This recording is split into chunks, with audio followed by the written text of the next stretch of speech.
Good evening. I'd like to call this meeting to order. This is the regular meeting of the Scio Township Board of Trustees for March 5th. We will have the roll call and then please join in the Pledge of Allegiance. Hathaway, Present. Palmer, present. Flintoff, present. Brazeau, Present. Barry, present. Noel, present. Riser, Present. all here. Let's join in the pledge. Pledge allegiance to the flag of the United States of America and to the republic for which it stands, one nation, indivisible, with liberty and justice for all.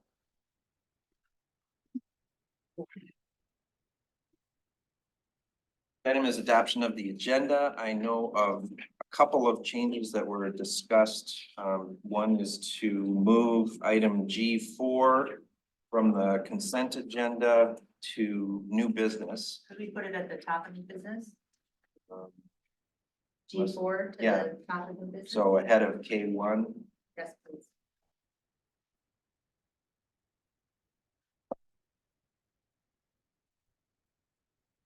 And the other is to move unfinished business. There's only one item ahead of the public hearings because there's unfinished business is the remaining portion of the budget that we weren't able to complete discussing at the Thursday meeting last week. And we want to make sure that that presentation occurs prior to the public hearing on the budget.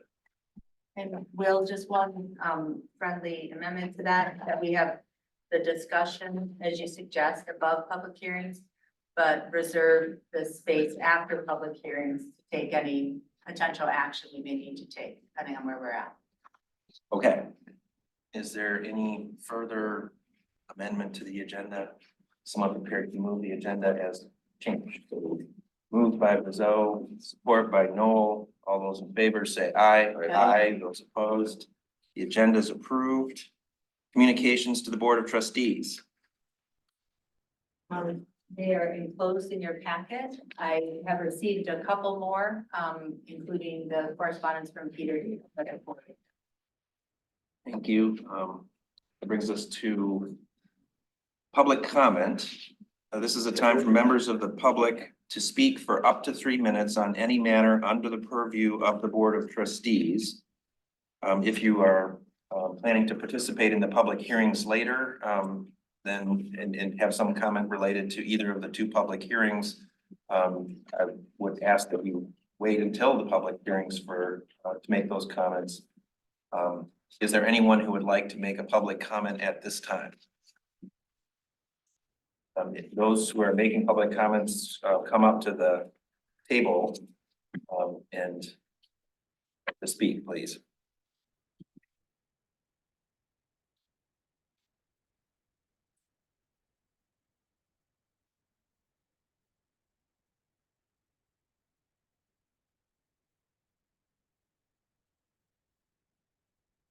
No, I'm gonna wait. Oh, I'm not making a comment now. all right, by the way, I represent the Scio Sanity, a group of Scio residents, concerned about issues here. So I understand that I may have 5 minutes instead of 3 minutes since I represent a group. That's not actually true. During public comments, there's 3 minutes per public comment.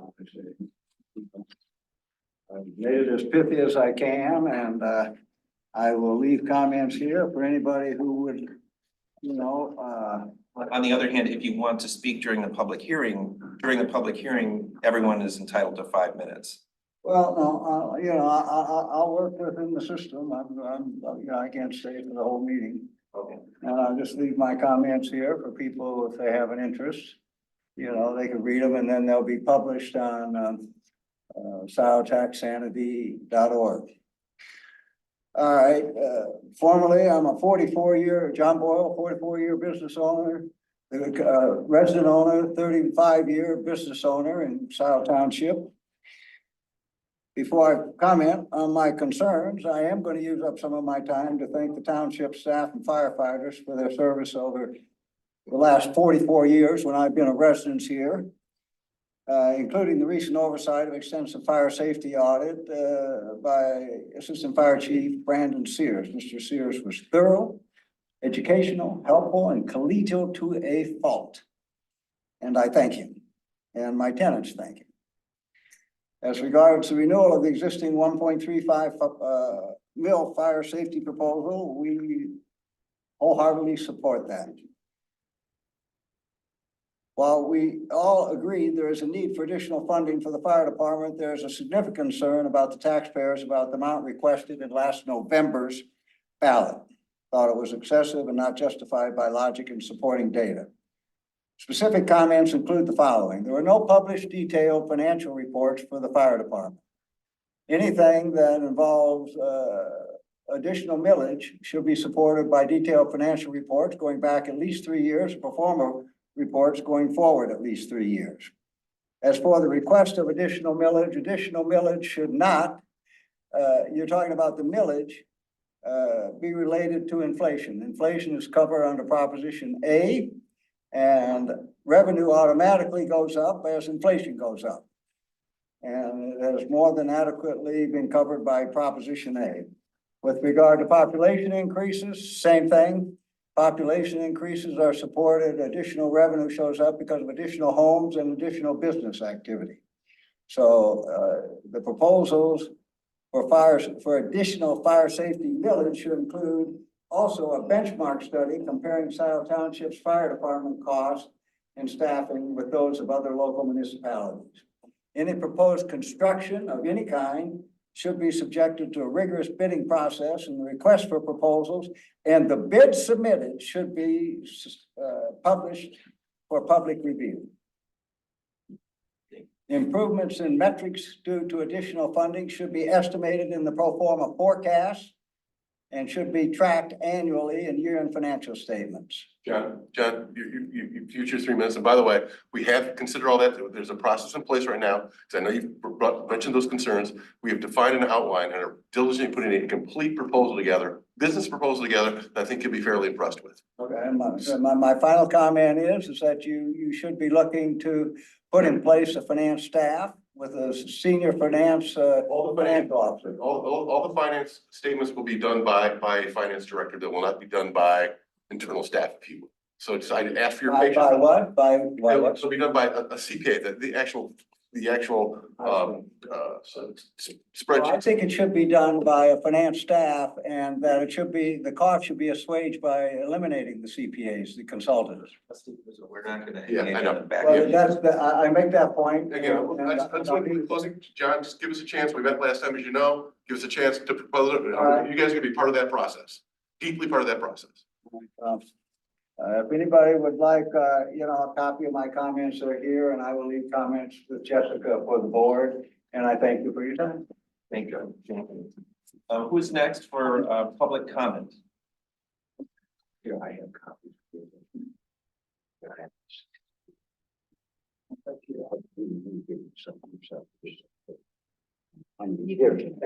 you go. Thank you.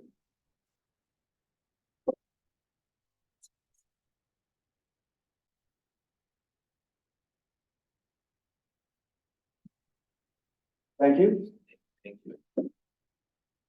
Please proceed. Okay, I can do it now. I wanted to comment on the fire assessment and, a lot of what he said about the cost and the massive amount requested. I've been a resident here. I live right over here, across Zeeb Road, for 31 years now. And my name is Frank Bertram, and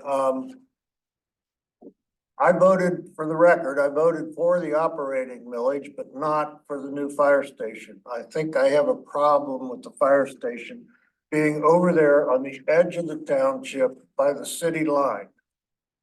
My feeling is that the reason it's proposed to be put there is because of the Scio View subdivision, a big subdivision that's going in there. My feeling is that if the developers and builders and real estate agents want a fire station over there, to help sell those properties, then they should be kicking in a substantial portion of money. Let them pay for it. They're the ones that are gonna reap the benefits of selling those houses, that property over there. I don't think the rest of the township should bear the burden of that. So that's my comment. Thank you for your time. Thank you. Is the fire chief here? Yes, back row. Where'd you come from and what did you do? No, he's here in the back row, sir. So can you, where are you, what's your credentials and why are you here? Where would you come from? Could you address Please the, direct your comments to the. My name's Wendy John. Hello. I'm a resident. I'm a resident also, So since '05. what are you talking about credentials? Why is somebody coming in here? Let's address the board. Please, one comment at a time, and comments should be addressed to the board, please. Why are in this time with everything with inflation and food and taxes, and we're already at 5% taxes for our condos and our homes, we're at the top. And now you we voted no on the fire department, period. Now we're gonna go 1.35% for what? How many fires did we have last year? My information was 2. And if we have a fire, we have Dexter, Ann Arbor, we have Celine that will come in and help. We don't need, right now, maybe 5 years from now, let's talk about this. We don't need this on our taxes right now because I am retired and I've already talked to a lady at my condo. She broke down and cried because she said, I'm not gonna be able to afford it. I'm gonna have to move. And it's just, it's unreal that this would happen. And then I find out you already bought some land for this? Where did the taxes come for that? Are we paying for that and we don't know about it? And why all of a sudden we get this new chief and we need a fire station and we gotta rebuild this and everything? We've been doing fine. It's not gonna help any of the old people if they get down here and something happens. They're gonna have an ambulance. Has nothing to do with the fire station. They're gonna come out there with the emergency crew and wait for the ambulance. So why are we now at this time, the worst time in history, that we want to raise our taxes up? Excuse me, I'm sorry, what was your name again? Wayne DeJohn. Wayne, the 1.35 was voted in 2019. And it's for a 10-year, I believe it's 10 years. So that hasn't changed. The only thing what was in November was that if that passed, it would have replaced the 1.35. Okay, so why did we just get this thing in the mail and that it's 1.35? It Because sounded like it every was. year this is a special assessment, and every year we must have a public hearing for it. And the public hearing, if I may, sir, is to determine if this board may levy anywhere between 0 up to 1.35. So typically, year after year, it's been necessary to levy the 1.35. We could levy less than that if the expenses don't warrant it. And the 1.35 is for what? The operation of the entire fire department. As And it's gotta be 1.35? We're already, It could be less. yeah, it should be less. And like I said, let's talk about this a few years from now, not right now. This is the worst time for people, especially if you're retired and you're on a fixed income. We already went up to 5%, the top we could go for our taxes coming up. And now another 1.35 on top of that. There's people hurting out there. There's people that can't buy food. There's people that, oh, am I gonna be able to pay my rent or my mortgage or whatever? This is ridiculous. Sir, Yes. I'd like to also make a comment, explain something for you and everyone. We already pay 1.35. Right, I understand. It's the way the fire department gets their money to operate. That's it. It's not more, asking for more. It's what they get to operate, and we have to do this process to approve it and collect it. So. So you're already paying it, Yeah, have been. let me add a little more clarity, because I think this may be for why a lot of the folks are here, so just to make it absolutely clear. You've been paying this 1.35, all of us, I'm a Scio residents, as all of us are here, have been paying this 1.35 mils since 2019. This is not a new millage, there is nothing, it is not going to increase. So let me make that very, very, very clear. Should have been in the list. We can do definitely a better job in communication, 100% agree with you, 1000% agree with you. In terms of the new fire station, all all the other additions that were requested. I'm in fact, myself and Andy are together and some other team members putting together a very comprehensive proposal. That shows here's what the existing operations look like now, here's the proposed operations, here's the benefit of those operations. Here's all the considerations that were taken into place. Like somebody said, why that location? Why don't we do other locations? Why not leverage Dexter more? All those considerations will be encompassed in that proposal, which we didn't do before. We did a very bad job. We didn't demonstrate the return on the investment. What is the residents getting if they make this investment? That'll be available likely in the next 90 days. I don't want to make that promise, but it'll be a very consumable document, all in one cohesive document, starting from the very beginning to the very end. So I'm just gonna ask for everybody on things moving forward, just be patient. Let's get you the right document with all that data, because you deserve it. And we did a very bad job delivering that information in one easy to consume document. That is coming. Does that help Am I right in saying that there was 2 fires last year in Scio Township? I can't speak to the statistics. I was told That's not mine. We'll have more information, at the beginning of the public hearing. There'll be a more information about fire services. But this is public comment. This is really just the time at the beginning of the meeting for anyone who wants to make a public comment with a maximum of 3 minutes. So got dumb up, I'm done. Thank you. Thank you. You're kicking me out. This won't Take take, care of everyone. this won't take 3 minutes. My name is Brian Ebels. EBELS 5398 Salisbury Court. And my comment is that in 2018, there was a study done, and you handpicked the people who did the study. And the study was done by Emergency Services Consulting International. And it was specific fire department staffing needs and deployment assessment.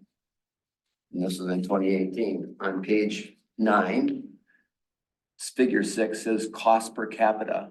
And Scio Township is exactly even with every other cost per capita in 2018 with every other Michigan average. So Michigan's average cost per capita was in line, and Scio Township was in line.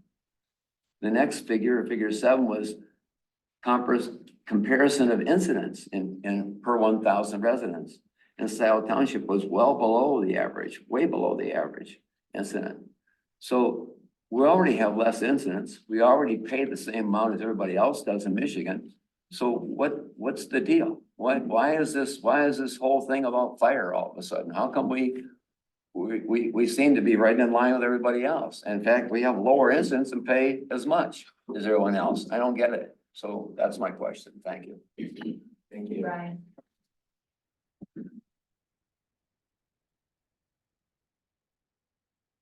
Hello, good evening. My name is Ashley Whalen, WHALEN, 2180 Morrison Drive. There are just a few concerns I wanted to address with the board regarding the fire safety. As you all know, on November 7th, that was 2-1 voted down by this community. Within the Scio Township Fire Services Improvement and Expansion ballot proposal brochure that was sent to everyone in the community with the chief and township's own words, and I quote, "If neither assessment passes, there will be no changes in the fire department. We will generally only staff with 3 firefighters at the North Zeeb Road Station, and there will be no improvement in apparatuses, equipment, level of services, or response times." Even with that knowledge, the citizens of Scio Township still voted this proposal down. So I ask, why is the fire department now requesting 3 additional personnel, an off-road vehicle, an advanced cardiac monitor to perform a 12-lead EKG machine on their current budget proposal? I thought they would not be making any changes or improvements. When it comes to the need for an advanced cardiac monitor that can perform 12-lead EKGs, this is an overstretch for what's needed in the field. Scio Township firefighters are basic EMTs. What would they do with a 12-lead EKG? You're gonna send it, you're gonna transmit it for an overread, and then what, you're gonna get a call on how to treat it? But it then brings us back to the fact that these are basic EMTs who will not be starting a drip or pushing medications such as adenosine, amio, lidocaine, atropine, or diltiazem, just to name a few. A 12-lead EKG will not be beneficial to a basic EMT and is an expensive medical equipment device that typically requires at least yearly servicing with upgrades on the device and frequently comes out with new models. Scio Township firefighters who are basic EMTs should be carrying your AED machines with them. The fire department wants an off-road vehicle, but has consideration been placed on exactly what this would mean? When you say off-road vehicle, are you meaning a 4x4 truck or a 4x4 ATV? I'm assuming it'd be a 4x4 ATV, as in the budget, it's described as areas inaccessible to conventional vehicles. What is the plan for transporting the ATV? A truck and a trailer would need to be purchased, correct? But I do not see that in the proposed budget. Has any research been done in a possibility of leasing contract for an ATV? As I know several police departments who lease their motorcycles. Maybe this is an avenue that the township should explore. Currently, township operates with 3 full-time firefighters per shift with 3 platoons. The fire chief has put emphasis on 2 in and 2 out. But is this philosophy truly needed when less than 5% of the department calls are fire related? When looking at the department's calls for service, they are averaging only 4.2 service calls a day. 4.2 service calls a day. Adding additional personnel will not change. Thank you. We gotta be respectful for them. I'm not trying to be. No, you're okay. We have to be respectful for everybody's here. Okay, thank you. Thank you, Ashley. Yeah. Whom would like to speak next during public comment? I hope you're listening. You know, before We you did start, emphasize that there's a public hearing for the fire department where you get 5 minutes. so before you start, Chuck, I know I read it somewhere in the last 2 meetings, somebody will remotely invoke I'm speaking on behalf of a group and we get 5 minutes. And nobody shut him down like you did John Boyle today. Well, we should have Well, done that. We you did. did. I gave we- that to John, so I'm. I understand. We did that the second time that was tried at the same meeting. But he did it just last meeting, so I understand. let's get consistent. So anyway, I apologize for that, but I think that was important because is it or not 5 minutes for a group? That is an invention, and there is no difference. He's writing somewhere because it's. It used to be for the planning commission. They used to have that as a rule. I don't know if they still do All right, anymore. I It's never been an issue. All right, I'm gonna settle back down and, cause that was, got me going. First, so this is real easy. I'd like to request a respectful request that you switch out how public commentary is done. That you have first the people that are remote and then the people that have made an effort to come into this speak. That they then get the opportunity to speak so that they have an opportunity to rebut, add to, whatever it is, to what they've heard. Right now, it's the other way around. So somebody online is gonna be able to rebut what I've said. I just think it's backwards if for us, those of us that come and speak before you in the township hall. Easy. So thanks for switching the agenda around tonight. First, we do the budget first, but I want to take a minute to, my wife and I watched the presentation on Thursday and we're here tonight. I want to go on record with thanking the township manager and your department heads for what you presented and what you're presenting tonight. I think it's all obviously been well prepared, it's professional, and I want you to know that it's recognized outside of the walls of the township hall here for that, so thank you. I'm gonna go to a document, this is to Jessica. I'm gonna refer to an email from her deputy. So I hope we can get some response. Maybe you have this prepared for later on in the meeting, but No idea what you're talking I'm about. I'm getting there. So there was from your deputy clerk wrote the board an email a month ago. And it says,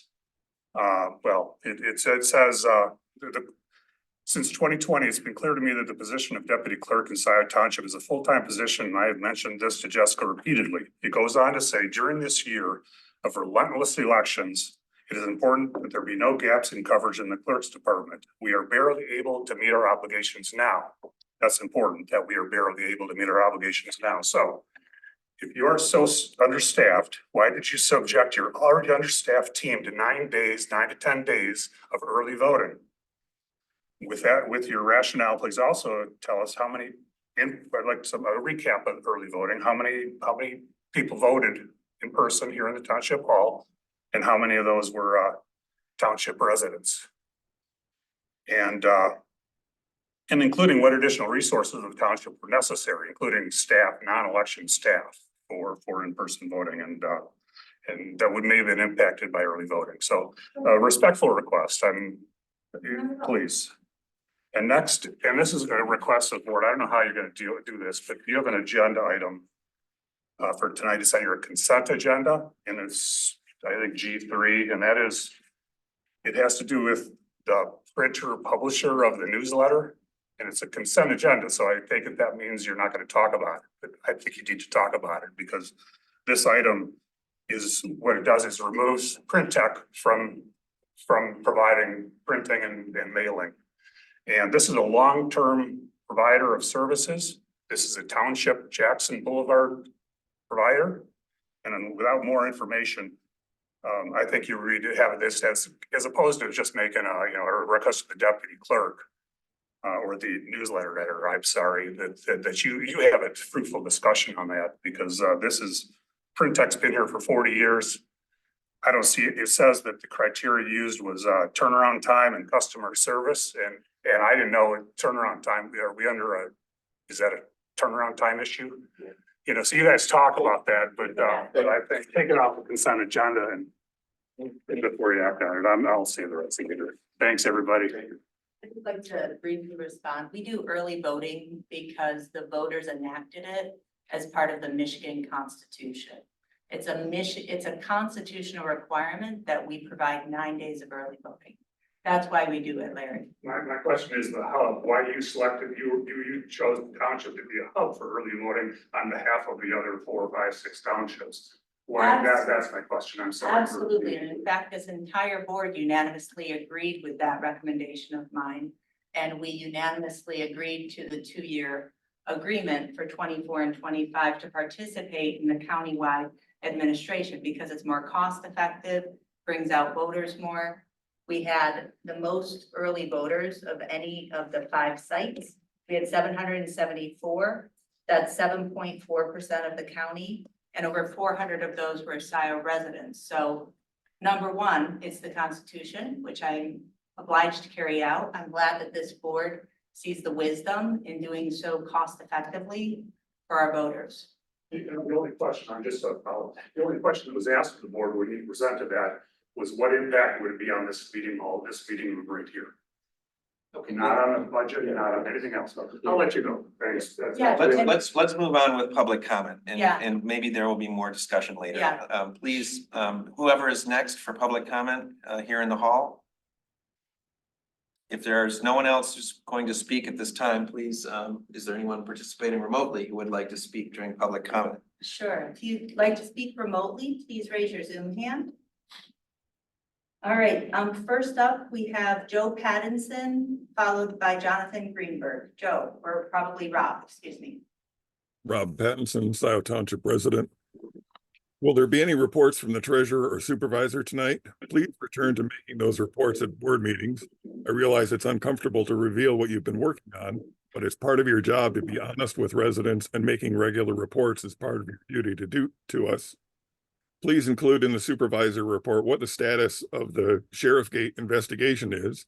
You made outrageous accusations against a trustee several months ago, and there has been no further word. I would like to draw attention to the board's attention to an item I found in the agenda packet, and hope you ask the supervisor for an explanation. In examining the payment of the bills document in the agenda packet, I see OHM has been paid $7,060 for quote, Park Road paving and pathway through, unquote. Scio Township has a capping policy, has a policy of capping payments at $5,000 unless approved by the township board. I don't recall the board approving anything to do with Park Road. Also, it was revealed in last week's budget meeting that a $5.5 million project has been going forward in secret in relation to Park Road. No one on the board knew about it, let alone approved it. Why is the supervisor spending $7,060 with OHM when the cap is $5,000 without approval? Supervisor Hathaway, please provide the board and residents with an explanation. We've spent another $1,553 with Mike Homier, bringing the total paid to the supervisor's personal attorney to $164,890.38. We asked for a township-wide meeting with GFL to resolve issues. Is there any progress on that? We asked for how many complaints were made to GFL directly. What is that number? Today, a payment of the bills document changed to a corrected version. What changed that required the corrections in the agenda packet? Manager Parker, you recently formed the Bus and Transit Committee. In attending those meetings, it has become clear that the process of providing bus service to Scio Township is vastly more complicated than I imagined. You have to coordinate the multiple services offered by WAVE and AAATA to spend the $500,000 we will pay for service as efficiently as possible. What has become blatantly evident in those meetings is that you run a fantastic meeting. You keep the conversations on track while allowing members to explore the issues. You follow up with what was decided during the meeting and then assign tasks to members for the next meeting. Simply put, you know how to run an effective meeting. Please consider giving a class to all of the committee chairs and members about running a meeting. I'm not saying the other meetings aren't well run. It's just that we could all benefit from your wisdom. I know things are too busy to do that in the short term, but please consider it for the long term. Thank you. Thank you, Rob. Next up is Jonathan Greenberg, followed by Paula Gloverson. Jonathan? Good evening. Jonathan Greenberg, Green Mountain Circle, South Township. I can only say that someday when I grow up, I hope to be as eloquent as my friend here, Rob. I agree with all of his positions. One thing I do want to bring up is it's become clear to me in talking to quite a few people over the last week or two, our supervisor has gone out of his way to stir up a number of controversies and stir up a number of groups of residents. So as we all sit here and go through public comments and listen to people like Mr. Murdy and others take shots at Jessica or any of the other trustees, please recognize that there's been a concerted effort by the supervisor to throw some chaff in the air. And in doing so, he's riled some folks up and they're going to speak up tonight. Thanks, everyone. Have a great night. Thanks, Jonathan. Next up is Paula Gloverson, followed by Ryan Yeagle. Paula? Hi, Paula. Can you hear me now? Yes, hi, Paula. Yeah, hi. Thanks for taking questions. And just quickly, I actually watch all of the meetings, whether it's on YouTube or can't always watch it live. First off, I want to say about the budget meeting. I heard we're going to finish the Zeeb Road Trail no matter what the cost. I think the gentleman who talked about concerns, not everybody is as affluent as some in the township. And we're having a big property tax increase, and that can affect a lot of people. Secondly, the Park Road issue. When trustee Carrie doesn't even know about the Park Road, it jumped from listening to Matt Parks from 2.2 to 5.5. And so there's a lot of who's pushing this. I know who was pushing it before was Supervisor Hathaway.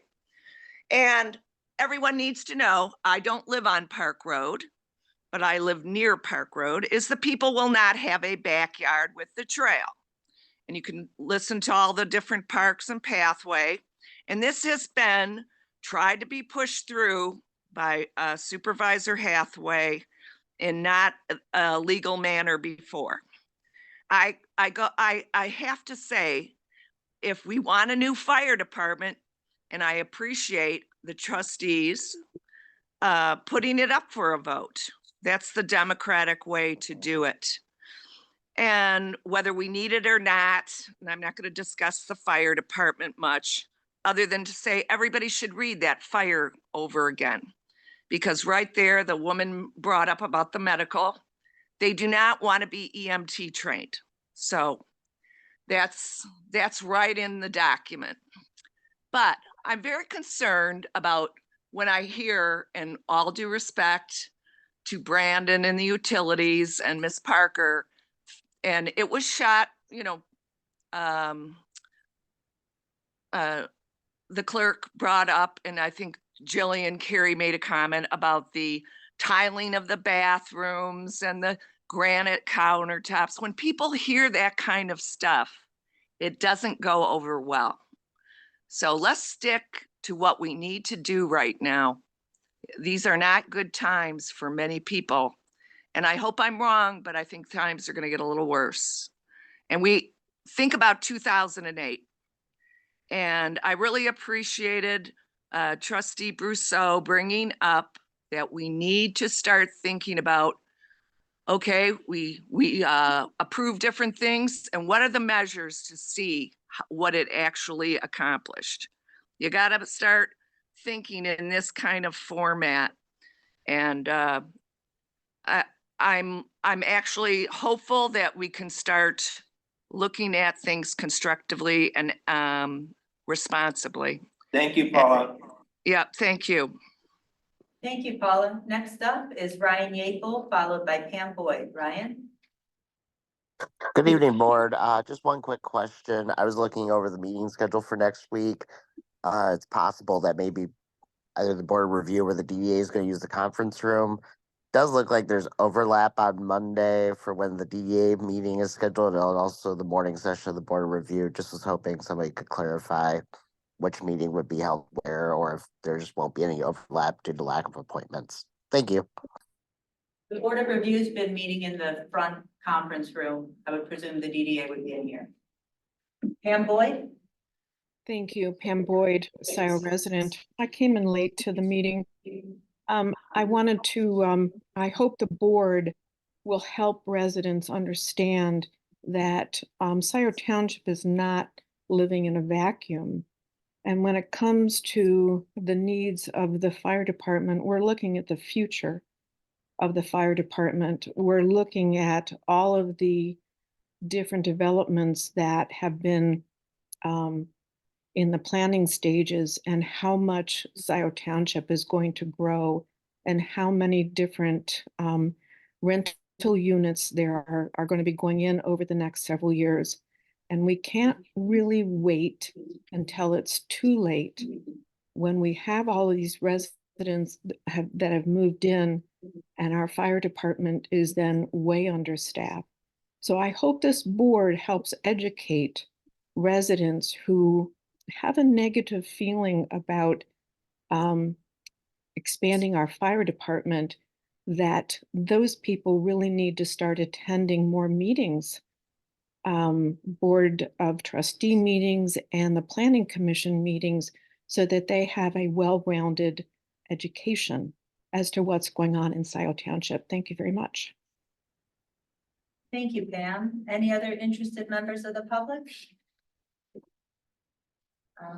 I see none. I will just note we have 43 people in attendance online. Well, All right, thank you. That brings us to approval of the minutes. We have one set of minutes. These are from our meeting last Thursday. I think commendations are due for the speedy turnaround on the minutes. Are there corrections to the minutes? I had one. okay. So, Page? under roads, well, which page? It's a good one. Okay, this would be page 7. Sorry. Where'd it go? Oh, the second bullet point under roads, potentially refund lamplighter and Park Ridge neighborhood funds that were spent for engineering costs. These are public roads, and the engineering costs should not have been authorized. And it gives the total, but I would I remember saying this to some degree, the neighborhood should not have been charged engineering under a SAD without an improvement. I do remember you saying that. One more time, Jillian? The neighborhood should not have been charged, or parcel owners, charge engineering under a special assessment without an improvement. Great, thank you, I'll add that. Thank you. Any other corrections to the minutes?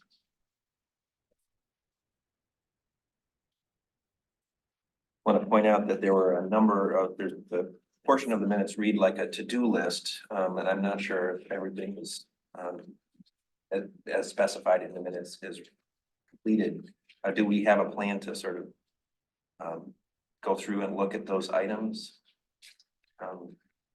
Actually, I'm looking at you, Manager Parker. Do you have a plan?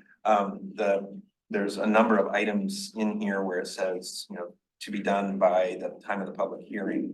And I'm just not sure, is that something we're gonna address when we get to discussion of the budget? Related to the budget and the presentation, Yeah, I can either address it now or during the. well, let's not address it now, we're just Okay. approving the minutes, I just wasn't sure if you had in mind a Yes. time to deal with, okay. Will, I think we're noted as outstanding questions and issues to be addressed either prior to budget approval or marked for later action included. Right. Okay. The one other correction I would suggest is on page 6. Where under supervisor, it says health insurance should be budgeted for the position. I would just clarify from November through April 1st, I guess. Thank you. With that, is someone prepared to move approval of the minutes as corrected? I move. Moved by Riser, A second. support by Carrie. All those in favor say aye. Aye. Those opposed, minutes are approved. That brings us to the consent agenda. We did pull off item G4. There was a suggestion of pulling another item off, but unless I guess we do that by unanimous approval, I'm not sure what the method would be for amending the consent agenda after the agenda has been approved. Does anyone know? wasn't there Washington on the printers? No. That's what I'm saying. Oh, So okay. there was a suggestion from a member of the public that we discuss an item on the consent agenda, but we've already approved the consent agenda, so I'm not sure what the parliamentary procedure is for. I would just make one comment to say, I believe the newsletter editor has talked to at least several board members, and I can, confirm that the consideration of Printech being a local business, a longtime vendor, was taken into consideration. And certainly, the criteria in terms of turnaround time, quality of customer service, was the criteria used here. This would authorize, the township to use the recommended printer for this next edition. And then I would imagine we then get some feedback and determine how to proceed after this one edition. I think it's fair enough to say that if things don't work out with this other printer, we can always go back, right? Not like we're married to any of them for life. Well, it sounds as if there's not unanimous support for changing the consent agenda. So is someone prepared to move the consent agenda as proposed? You mean as amended? Yes, I'm sorry. Well, as it was amended, yes. Moved by Noel, support by Brazeau. Please call the roll. Per our rules of order, starting tonight with Flintoff, yes. Brazeau? Yes. Terry? Yes. Noel? Yes. Riser? Yes. Hathaway? Yes. Palmer? Yes. Consent agenda adopted. All right, that brings us to reports. And here we have with us, well, we have the police report, the sheriff's report, and we have a guest here who can speak to that. If you would like to come forward. I didn't ask to come for budget. Oh, you weren't? Oh, I'm sorry. I thought you were here for the reports. No, if I would cross the period. Oh, all right. Sorry, sorry for my confusion. I was just gonna comment that, at the budget presentations, there were a couple of questions for the sheriff's department, so we did make contact to ask if, Lieutenant Hunt could be here tonight. I understand now. All right, forgive me. In that case, I know there's a report, regarding Gelman. I'm gonna turn it over to you, trustee Noel. Sure. All of you received 2 EPA press releases from this afternoon, which could be copied. I passed them out before the meeting. The EPA is proposing to add the Gelman site to the national priorities list. In order to do that, the site has to be listed in the Federal Register for 60 days. There's a 60-day comment period regarding the site, concerns with the site. The 60-day comment period will begin for Gelman this Friday, March 7th. The EPA will respond to comments, to all of the comments that they receive. The potential legal challenges will determine how long this process takes. So we don't know how long it's going to take. Public comment period is for 60 days. But beyond that, we don't know at this time what the legal challenges will be, but we're expecting them. The entire process could take 1 to 3 years yet.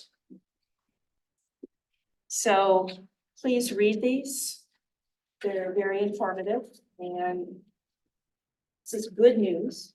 It's further validation that the site merits placement on the national priorities list, which is very significant for the community and for us. Okay, got a couple more Gelman updates. We had a card meeting today. And you all were aware that Scio Township requested that Eagle require Gelman to pay for ongoing well testing using the 522 method here in Scio Township. Eagle sent a letter to the township. It's in your packet. They have refused to do so. They are stating that they are already engaged in a well testing program in conjunction with Washtenaw County. That they're fulfilling all of the obligations that they have. Under the consent judgment. Yes, I'm coming to that. Give me a minute. Also, they're stating that the 4th consent judgment already requires Gelman to conduct some residential drinking water well sampling. So they are not going to do anything beyond what they are required to do currently under the 4th consent judgment. It was brought up in the card meeting today that the reason we are aware of additional well contamination in Scio Township and in Ann Arbor Township, north of what was thought to be the perimeter of the plume, is the fact that we did this testing with the 522 method. And that's why we discovered the contamination that goes for more than a mile north of what was thought to be the perimeter of the plume. And as we all know, this was a factor in the EPA decision to provide more oversight. So we're in a holding period for now. We may want to talk about this issue as a board, but for now we're in a holding period until the EPA takes over total jurisdiction of the site. which means the well testing as it stands right now is not going to be expanded very much. It may be a little, but not very much. And it will be done by the county and Eagle. One more update, NPDES permit application.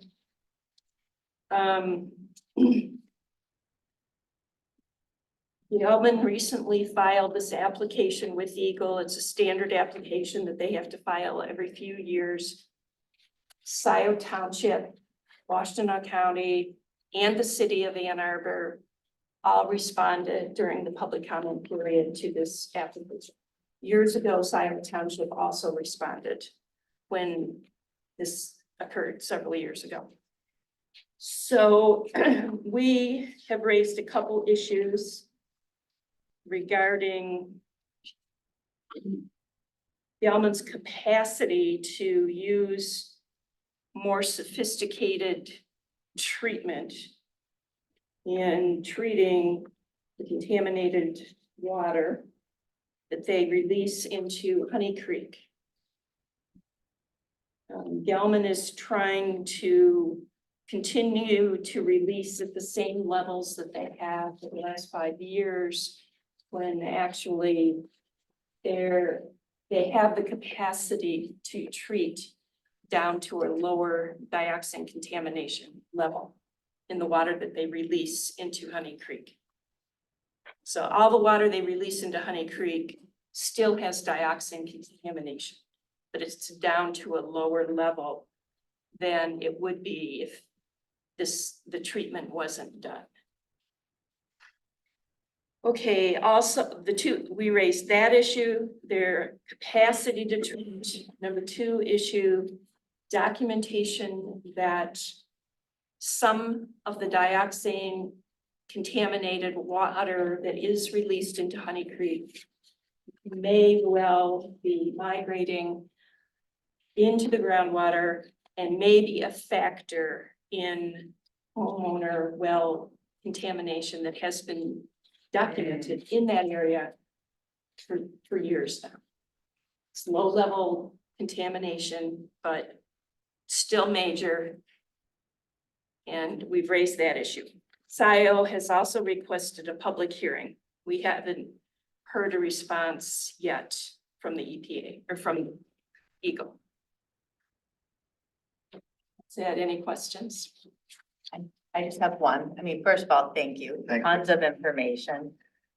Specifically about the public comment period. It's a 60-day public comment period beginning March 7th.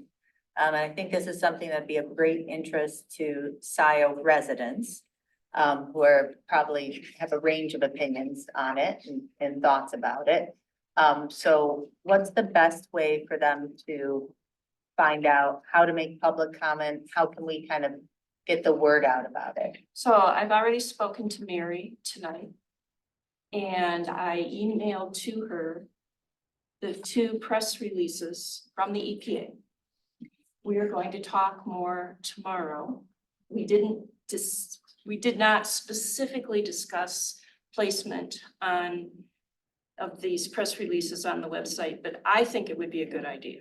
For sure, like the There. front page of the newsletter, Yes. we need to get this out. And we're This gonna is do the a most press, important news there is. yeah, we're going to do a press release tomorrow morning. Mary and I are already discussing it. Could we have a banner at the top of the front page or the home page? Linking to this information for public comments? Or to the EPA's. Yeah, or anything. website. Okay, this is gonna be a Mary discussion. Yeah. Okay. Well, didn't you talk with her? Yes, I did. I didn't talk about a banner. And I know she's watching tonight. But yes, we'll have those discussions. And so Kathy, and just for everybody's understanding, what will be the impact if it's on the NPL? What difference does that make? That means that it's listed as a Superfund site. And then it's evaluated with other potential Superfund sites for resources and attention to clean up. So more resources will be poured into the site. One of the things the EPA had said they would do initially would be to delineate the perimeter of the plume, which is huge. They haven't done, we have no idea right now where the boundaries of the plume are. So. Have they been doing testing at the mouth or where Honey Creek flows into Huron River? Yes, they have. There's been some controversy of the exact testing site because some of it's been done further into the Huron River after the Honey Creek is diluted with the water in the Huron River. So that's been discussed at CARD. There's controversy about that issue. Well, thank you for all your work. This is, I guess, good news, and there's some, It is good news. wish we had more testing. Yeah. But You said maybe 3 years, we may get another decision. This started in 1985. Oh, I know, but the push for the EPA is only in recent years. Yes, that's true. That's true. Well, It could be 1 year. We'll see. It's gonna depend on the legal challenges. They're that gonna Galvin get has. challenged. Oh, we know, Yeah. we know. I'm sorry, you weren't saying the push for the EPA was only a year No, ago? the push for the EPA is relatively recent in the history of this thing, but what is not new is Gelman Paul's steadfast opposition at every step of the road. So it's important for residents to reach out to the EPA because they're gonna be reaching out too, as they do. That's true. That's a Especially good those- point. I just wanted to point out that this board, one of the first things that we did back in 2020 was to adopt a resolution calling, and we weren't acting alone, we were working together with other municipalities, Ann Arbor, the county, Ann Arbor Township, and calling for EPA intervention. So I think, you know, in some ways, this is the culmination, or we're getting close to the culmination of an effort that began in earnest back in November of 2020. That's right. it started in 2016, but that board turned it down. Well, There's a longer history, obviously. Moving forward. Okay, so, are there other reports, oral reports? Just briefly, I'm sorry, I don't. No, I don't have a report. Just briefly with respect to LPC, the Ann Arbor City Council yesterday unanimously approved an appropriation of $50,000 to help fund 32% of it, a conservation easement for the Fletcher property, which is on Zeb Road between Church Road and Liberty Road. nice. So that's a use of the LPC and this board leveraging the millage we have for open space preservation by applying to essentially Ann Arbor's Greenbelt for assistance in acquiring the conservation easement. So you'll be able to drive by more farmland as you go to and fro in Scio Township. There's a few things going on with respect to planning commission. We haven't had a meeting. We got one coming up, but there's been meetings on the Goodridge, Urban Crossroads. They're working on that. They're working kind of on that. Urban Crossroads is the location at across from Saginaw Forest. Wagner and Liberty, across from the business park there, just east of the Nine funeral home? yeah, just east of the funeral home. So there's more activity going on there. Curtis Commercial, which is the old Panera, they're getting ready to break ground there, looking for a tenant to go there. So those are planning commission kind of things in the meeting coming up. That's all I have. Well, and the Goodrich Yes. PUD amendment is going to be on our agenda for this body at our March 19th meeting. So so that's something to be aware of. Are there other oral reports? Just briefly, we had the February 27th election. Our turnout in Scio Township was 31%. Countywide turnout was 24%, so we remain one of the votingest places in the state of Michigan. So thank you, Scio voters. We had about 400 people early vote, 2,731 absentee vote, 1,600 at the polls, so 4,727 voters. Again, more than 50% continue to do absentee voting slowly. In the last 2 weeks, those people are turning over to become early voters. Larry, yours was the first negative comment I've heard about early voting, and I welcome all comments quite sincerely, but we heard wonderful comments from everybody who felt very happy that they could stop by any of the 9 days before each election day in their very own township hall and cast a vote. That will be true from 9 a.m. to 5 p.m. starting the 2 weekends, the second weekend before each election. So Saturday, Sunday, for 9 days straight, you can just drop in to vote and cast your ballot yourself. So that is true for every election from henceforth. And we don't have any election in May. Our next election will be the state primary, the second Tuesday in August. That's it. Okay. Do this? Yes, sure, go right ahead. Right. Some of you have probably heard about checks that you tried to deposit and the Bank of Ann Arbor refused. Well, we figured out what was going on. This was an issue with it was an internal issue here that I found out about. So people have raised concerns about this. This is not a function that falls under my authority. I don't cut checks, I sign them. Payments are the responsibility of the clerk. I will explain what I can, and then I'll leave it up to Jessica to explain the rest. Okay. When the issue arose, the checks had been declined, that the checks were declined. The front office staff reached out to me for help, okay? Even though payments are not my direct authority, I tried to sort out what had happened. Scio Township, first of all, doesn't write bad checks. We get a check run, they're signed, I make the transfer from the deposit account to the checking account. That is the process, and we don't miss it.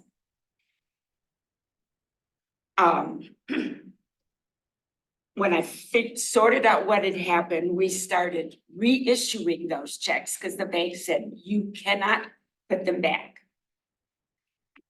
The basis of this was through a change in the banking side of this by their banking authority, state, federal, whatever it was. This was missed in training of one of the staff that does AP. This field, a new field that must be completed. So we found out what the problem was. We've taken care of it. In fact, the process had been started before these checks all started to come back. Our manager, Ms. Joyce Parker, has already provided members of the board with a written explanation of how the bank's new security measures, as I just mentioned, triggered the stop payments. So if there's any further questions that any of the board member has, I suggest you talk to Jessica. Do you want to add anything at this time? Sure. The problem applied to 30 checks. The problem is not ongoing. It's all resolved. Some of the checks, I want to thank Rebecca Motti for one by one going through. They were checks, a range of checks, you know, our taxes, payment to an election inspector, a payment to the DDA across the board. And this happened in February. Well, our finance manager was out of town, and I would agree with Donna, certainly an internal error in terms of better communication and cross-training across our finance staff, and something that we're working on. We have another meeting tomorrow, a series of regular meetings. The problem, the conditions for the problem were introduced last week of December. We had a absence of our finance manager. I think this board is well aware, but so everybody knows, for way too long, the township has had only one person trained on how to do payroll and AP. Those are the bills. So we've actively been trying to train up a second person. So we have redundancy. So if somebody's sick or out, we don't have a situation like this. In training up the second person at the end of December, we wanted to add her to what's called the Bank of Ann Arbor Positive Pay Agreement. The bank let us know at that time, January 2nd, when we updated our agreement here, that we were bound by new terms, new as of April 2023. So since April 2023, there had been additional steps that needed to be taken. They were in red, bold, and underlined for all of us. There were trainings for staff. These were communicated at the end of December and throughout January. We had some shortcomings on, the communication and catching it. So, this new process, we were informed of it, we were aware of it, trainings were offered, some of the staff completed the training, some of the staff didn't complete the trainings. We had another staff out, there was a communication about covering this process that was missed. So again, we're gonna just keep working with our staff internally to improve that communication so that doesn't happen again. The change for the Bank of Ann Arbor is really around security and it's pretty normal practice. And I'm happy to answer any questions I can. Yeah, two things. I'm well aware of the process is to prevent check fraud, Yeah. people washing checks, changing patent to our company about several years ago for a very, very large It's a check. good So very, thing. very familiar with that process. Very good to have. My question would be, I guess, why are we writing checks? Why checks in Why are we writing checks to begin with? Why is it not ACH payments everywhere we can possibly make an ACH payment? I guess that'd be my. Definitely. So I would be happy to bring back a revised ACH resolution to the board that would permit us to make more payments by ACH if there were the support of the board to do so. Okay, so there was not support before. Correct. Okay. Now, just a correction, you mentioned about 30 checks. Oh my, no, it's gonna be a lot more than that. We're catching them as they are where the bank is notifying us and we're immediately taking care of Yes. this. And Donna, I just want to say, I checked this afternoon, it is 30 exception items. And that's it. The process is different ongoing, but the 30 that were missed are corrected. And the problem is not ongoing. So the system worked. The good news is the system worked. We checked it 30 times. The It system totally actually works. So that's the positive part of that. Right, and these were, checks that were supposed to be paid on 2/8 and 2/16. Okay, unless there's further questions. But yeah, and I would say again, like, if we want to be clear about roles and responsibilities and accounts payable, I'm happy to be fully responsible for accounts payable. It does go back to having the support of the board to make sure then that it is the finance staff that has the authority in the journals and ledgers to process accounts payable so that we keep a segregation of duties. Well, in this case, it was the finance staff that did that, correct? Yes. In this case, yes, but in say prior AP runs, like in December, it's been the treasurer who's run them, so. Excuse me, I don't do the AP run. The checks are just, they're done, they're printed, and then they come to you first and then me for signature. All I do in AP. Okay, Will, are we ready for, I think you're gonna move everything around. Yeah. Like that correctly, you're gonna move. Why don't we move on? Because I know we've got a lot of people waiting to Yeah. speak during public hearings. I think you're moving Jay up, is that right? Well, so we moved J1 forward, so that would be the next item. That is the conclusion of the process for presenting the budget. So I will turn again to our township manager. And I believe you invited someone from the sheriff's department to be here, our sheriff's office to be here. Yes, as a follow-up from last week, I think there were a couple of questions for the sheriff's department. And Lieutenant Hunt said he was able to be here tonight, so maybe we'll start there and then from there, start with special assessments. Okay. Okay.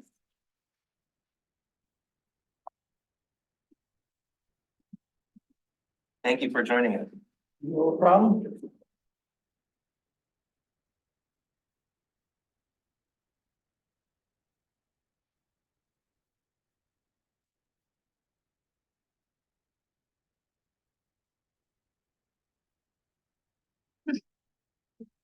So, You had questions? Oh,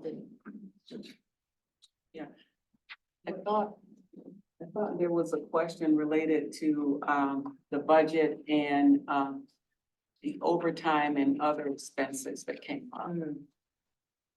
Yes. You brought that up, so we remember. Yeah. Let me pull that back up.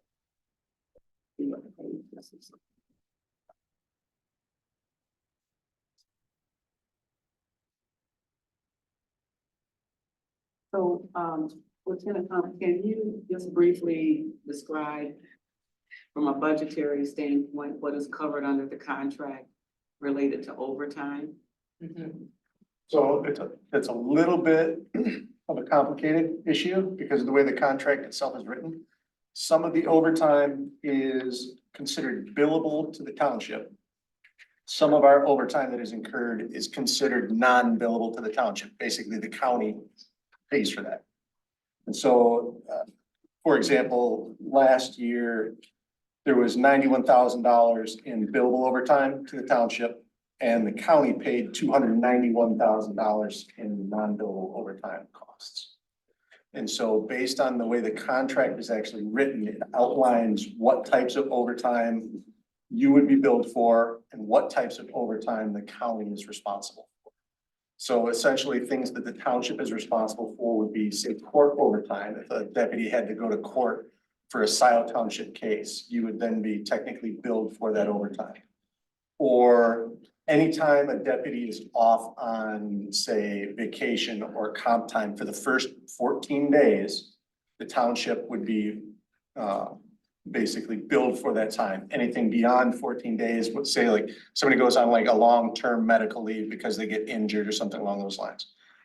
Township is on the billable side for those 14 days. After that, it becomes non-billable overtime. So there's several different, I can break it all down for you if you want me to, but there's different nuances as to what is considered billable and non-billable. That's kind of the basic gist of it. That's helpful. And I was just checking to see if Ally or Brian could hop on. Because something that might help us on our end is we just have an account line 805 sheriff contract. And it'd be helpful, I think, for the township if we could add a line item for the billable OT. So we can track that. That is on 39. And I have a question too, with respect to the court time for Scio cases, are those Scio Township ordinance cases or Scio Township state law misdemeanors or Scio Township felonies? Anything that happens related to Scio Township. So it'd be all of those. Even if we're not the prosecuting agency? Correct. Okay. If it happened in Scio Township and the Scio Township deputy handled that incident, that is technically, if it fell under Scio Township jurisdiction for the deputy that handled that call or that run, then whether it's the state, whether it's the township ordinance, whatever it might be, it would be considered billable overtime to the township. Or DB as well? Yep, the same thing. Anything Scio related. Geographics. Anything that happens within Scio Township, whatever court jurisdiction, it's gonna go, like say if it went federal court and they had to go downtown Detroit, that billable overtime comes to the township.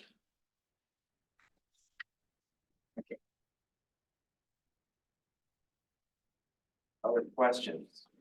I think, Joyce, my only question from last time, which we don't have to answer it now if we don't have an answer, but just that 1.48 as the recommended budget. It is less than this year's amended budget of 1.5, so I'm guessing our costs aren't going down, Lieutenant. And so I just wanted us to make that adjustment. I can comment on that a little if you want me to, Jessica. Please. So we received an email a few weeks back stating that we could plan to increase the current year contract by 3 to 5%. So I increased our current year monthly contract by 4%. So that would give us just over 118,000 per month. So if you multiply that by 12, that's 1.4. And then also in the email, we were advised to add in about 60,000 for overtime, which gets us to the 1.47. I think in the current year, we've maybe had a little bit more overtime than that, which is probably why it's inflated a little bit more than what we have budgeted for in 24-25. I actually had our billing folks give me the numbers from 2020 to 2023 as far as the averages, as far as overtime billable versus non-billable. And the average overtime cost over the last 4 years was $97,000 for billable overtime to you. The non-billable overtime was $220,000 over that 4-year period. So if that helps you. $97,830.90 is the average over the last, from 2020 to 2023. Total or per annum? That's each year. Okay. Each year. So we may need to make an adjustment on the overtime. Right. Your PSU expenses for 2024 will be $1,418,320 according to the information that I have based on the percentage increases that we published. And Ally and Joyce, I would just suggest we also just add in another, 805.1 or something account, so we can track that OT as we'd like to do for any of our staff as well. I agree. Okay, thank you. And there is quite a bit of fluctuation. So like 2020, I'm showing $108,000 in billable overtime. 2021, there was 84,000. 2022, there was 107,000. Last year, there was 91,000. So there's some fluctuation there that helps you with your numbers. You said that's per month? No, that's for the year. That's the year. Okay. Well, And help me understand again why we pay overtime when we have a contract. Do we not contract for enough and such that we need overtime? Cause I assume overtime's at either time and a half or twice the rate. Time and a half generally, unless it's a holiday, then it's twice Our a year. contract, John. And so do we need depths to stay or do we need more depths brought in? Or, stay over versus, hey, come over, we're short here. Again, that gets into the billable versus non-billable. When it gets a lot more complicated than you could really Understand, I'm the guy who has to approve the budget. yeah, at this point. To make it simple, the example is you pay for 8 deputies right now. We provide you 6. Because we can't fill all of our contracts because we're short staffed throughout the entire sheriff's office. So we create vacancies and try to distribute those across all of our contracting entities across the county so that everybody's basically short a similar percentage. However, that gets into the banked hours that you see on your monthly report. So for those 2 vacancies, like for right now, we have 1 vacancy on day shift, 1 vacancy on midnight shift. Those hours get banked because you've already paid for them. So I put those in a bank every month. And then what happens is when we fill those shifts in order to get you the required amount of staffing per day, what happens is I then take those hours of overtime that those deputies that are hired on overtime out of the banked hours that you've already paid for. So essentially you're not paying for those hours for the deputy to get the staffing levels that you're requesting of for us. Does that kind of make sense? Wait a minute. Well, yeah, it does. So hold on. So let me get this straight. I'm paying for 8, I'm getting 6. I can build a bank, and now anything that comes back as overtime. But had I had all 8, would those 8 people now been in overtime pay or regular pay? No, regular pay. And So you're not paying for that overtime. You're paying for the straight rate, and then the county is on the hook for that 0.5 that they're getting paid to be here. okay, so You're not on the hook, like the townships doesn't pay that 0.5 in the overtime that the deputy's getting paid. The county pays that 0.5 in All overtime. right, let me ask you another question. So we're paying for, let's just go to the predicate that we're paying for 8. Now we got X amount of dollars. You said there's $97,000 of overtime. How much does it cost me roughly for 1 full-time person per year? Are you talking overtime or are you talking? No, I want 9 deputies. What do I pay for another? One PSU is for this year, $170,471. I'm sorry, yeah, 2024 is gonna be 177,290. And if I may, isn't it true, according to the terms of our contract, we still wouldn't be protected from the overtime. I'm sorry, We still have the overtime, the terms of the contract are still the same. If they're still, Yes, yeah. if we contract for 9, if we contract for 12, but they're not available, the overtime still Okay, exists. I used to go with that. Yeah, They're not I gonna do. cover the So, overtime. and again, You're saying they're The not. no matter how- contract term. Okay, you go down the road. Yeah. and so understand that you're paying 177, but the actual cost is significantly higher than that to the county. Right. Is the 177 reflect the millage, credit, so to speak? That's what you guys are paying directly, yes. And so the actual costs are. With the safety millage apply? Yes, so that's what you actually pay, the 177. For each officer. For each officer, exactly. Are you able to speak to, oh, sorry. he's No, he's answering. getting, Oh, he's sorry. getting, that's our discount rate. She's getting the actual rate. Yeah, I can tell you what the actual number is, if you want to know what the actual number is. That tells you what kind of discount you're getting.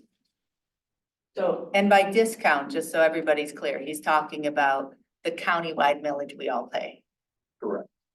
Okay. So the actual cost, In different ways that we pay for the service. the actual cost for per deputy per PSU is $219,670. So what's included in that cost? The total costs, Yeah, it's 219. the 219. That would include salary, fringe, uniform allowance, gun allowance, fleet, central dispatch, liability insurance, support services, overtime, support services, uniforms, technology, pretty much everything and anything.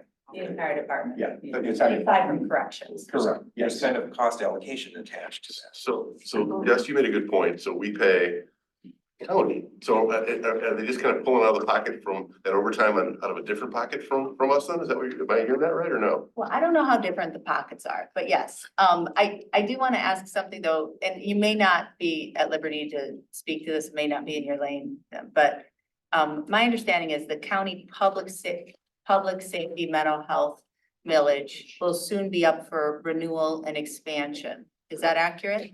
That is my understanding. Okay, and is that going to be in 24 or 25? Does anyone here know? John, it sounds like you know? I think it's 25, but It sounds correct to me, but I'm not 100% sure. I think. My understanding, it's gonna be an increase. Again, totally outside of fire emergency medical services. This would be countywide police and mental health. And secondly, I know a while back you all had, for similarly situated townships and cities like us that contract for patrol services, there had been an advisory group, police services group. It was when we went to a contracting police model back. Contract, wasn't that 2008. gonna be restarted? Or not? I am not sure. I can't speak to Okay. that one way or the other. Okay. By the way, just one comment. You're reflecting money that the county pays for this service and what we pay. Correct.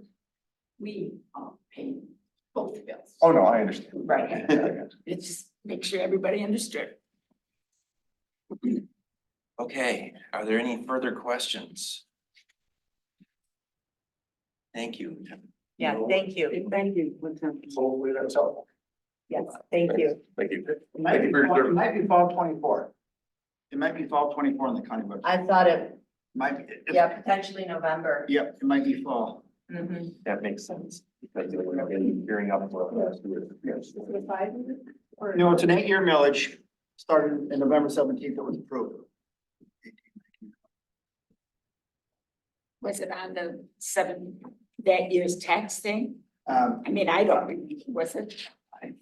I'm just looking at the county website. I don't see when when it was on, like winter 18 or, That's fine. Which year did it start? well, it might be this fall. So if that doesn't pass, then our contract or the amount we pay will go up. Could be effective. Yeah, Be effective. wow, could be an impact, yes. We'll negotiate that when the time comes. Okay. All right. That's a variable that I think is TBD with the administration. Yeah, so. yeah. Thank you very much. Thank you. Thank you. Reach out if you guys need it now. Manager Fuller, what would you like to talk about next? So next on the agenda is related to special assessments, and it starts on page 87 as far as the budgets. As mentioned earlier, we have Ally here as well as trustee Carey, who's actively involved through the road committee related to special assessments as well. And so we'll try to answer any questions that you might have. You just again. It's page 87, it's the small print instead of the larger ones. So it'd be page 111 of the packet, I believe. Okay. Yeah, there's Right, there's the. 87 of 95. Yes, 87 of 95. Okay. Okay. Of your budget. I'm with you. Yes. Thank you. This first one, the 806 account, that's the one, Jessica, that you identified that needs to be removed. Needs to be closed. So, yeah, this is the township-wide SAD, per resolution 2023-31. We issued the refund on the December 1 tax bill. I know Ally and Rebecca are working to get the books up to date, to reflect that, but I would suggest that there's probably no need to budget for this, that any remaining interest should be returned to the general fund, and that this fund would be closed. I think the same Any thing. comment? Can I ask a question? Is our water safe? Yes, absolutely. Yes, it is. Yes, it is. Yes. Yes, So, She's just making sure we're gonna keep it that way. Yes. yes. And Brandon, just raise your hand for one moment so we can connect with you. That's our utilities director back there, water and sewer director. I'll talk to him in a break. Okay. Yeah.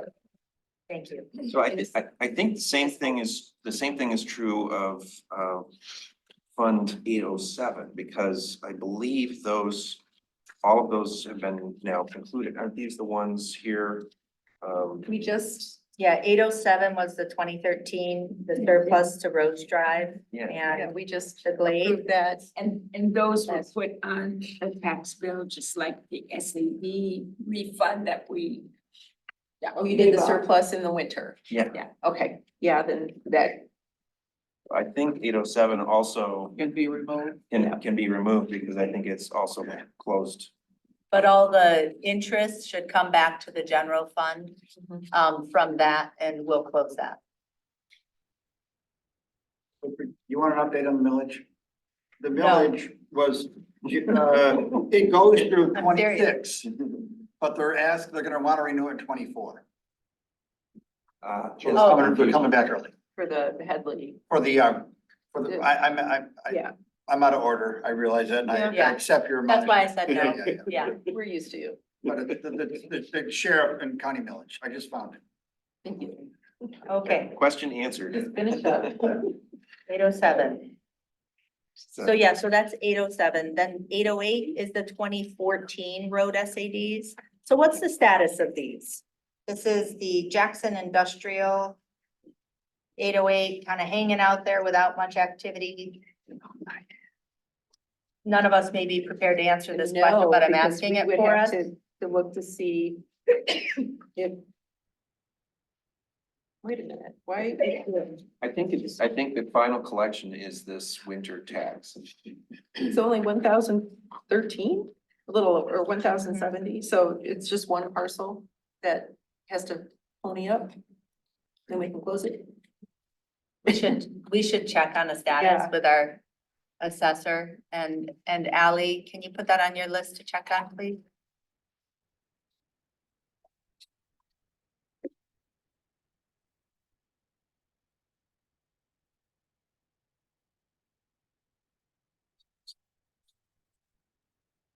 Then is the next one 810? 810. Okay, Those are the 2015 neighborhood roads.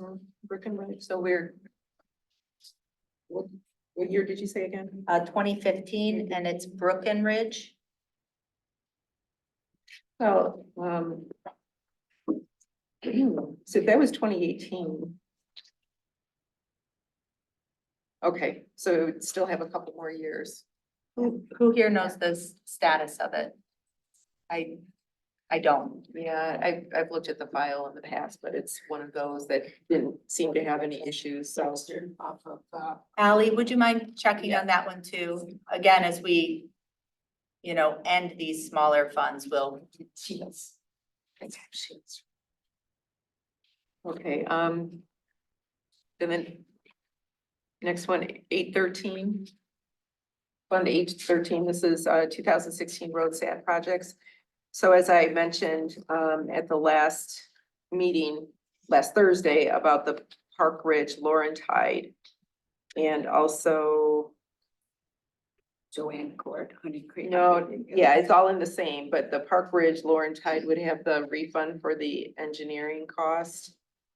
And where's Lamplighter? Is that, wait, that was in 2019. That's later It's on. a different fund. Yeah, it's Different fund. later on. Okay. So that would be the only difference that I see here, but I think there should be a review of all the funds anyway. Especially some of these that we're not familiar with. So what is your proposal on B13, Jillian? Well, there's Park Ridge Laurentide, so that was a special assessment that it began. There was engineering costs incurred.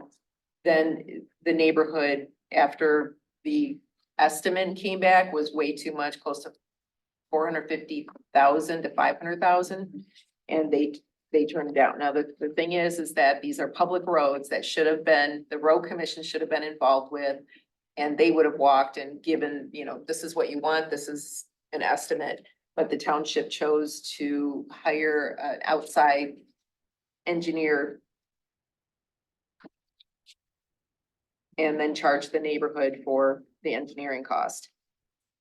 So my proposal would be to return the fund money or the engineering cost to that neighborhood. So that's Jillian? going to change the fund. I'd like to clarify what you just said. Mhm. The people petitioned us, they wanted this. It doesn't matter. Please let me finish. I understand where you're coming from. You mentioned the road commission. They don't do special road stuff. No, what they do is they own all the roads and they Yes, would come that's in right. and they would do the engineering Why don't we let, and would not charge us for that. why don't we let Treasurer Palmer say what she wants to say, and then you can. Okay, thank you for reminding me, Will. Go ahead. They won't, if it's not gonna be done, they won't use their engineered time. So that's why there's always been an engineering piece involved to find out what it's gonna cost. And the people petitioned, they wanted it until they found the cost. And they said, no, we aren't gonna go through with it. So was it started by us? It was started by the neighborhood? And they said no. So I don't think as another taxpayer, when your neighborhood wants your roads done, why should all the rest of us pay? It is that? illegal to charge for engineering without an improvement under PA 188, and that's what the township approached this neighborhood with. And it happened to be that one of the persons that lived in that neighborhood was also working on behalf of the township. So how it works, and I have been through this with the county, is that they talk with the neighbors that want the project. Then they give them a guesstimate. Oh, this may cost 250 to 350,000. We're gonna give you the lowest to the highest because we do this every single day, so we know. Then the neighbors could say, wow, that's a lot of money. Could we really afford the highest? Maybe. If so, let's go through with it. Then the whole process would start and they would finish. Then they could be charged for any cost under that special assessment for the whole thing. That's how it's supposed to work. Scio has not done it properly. Well, this one apparently was very specific to what you just said. But we've done a lot of SADs and we followed the routine.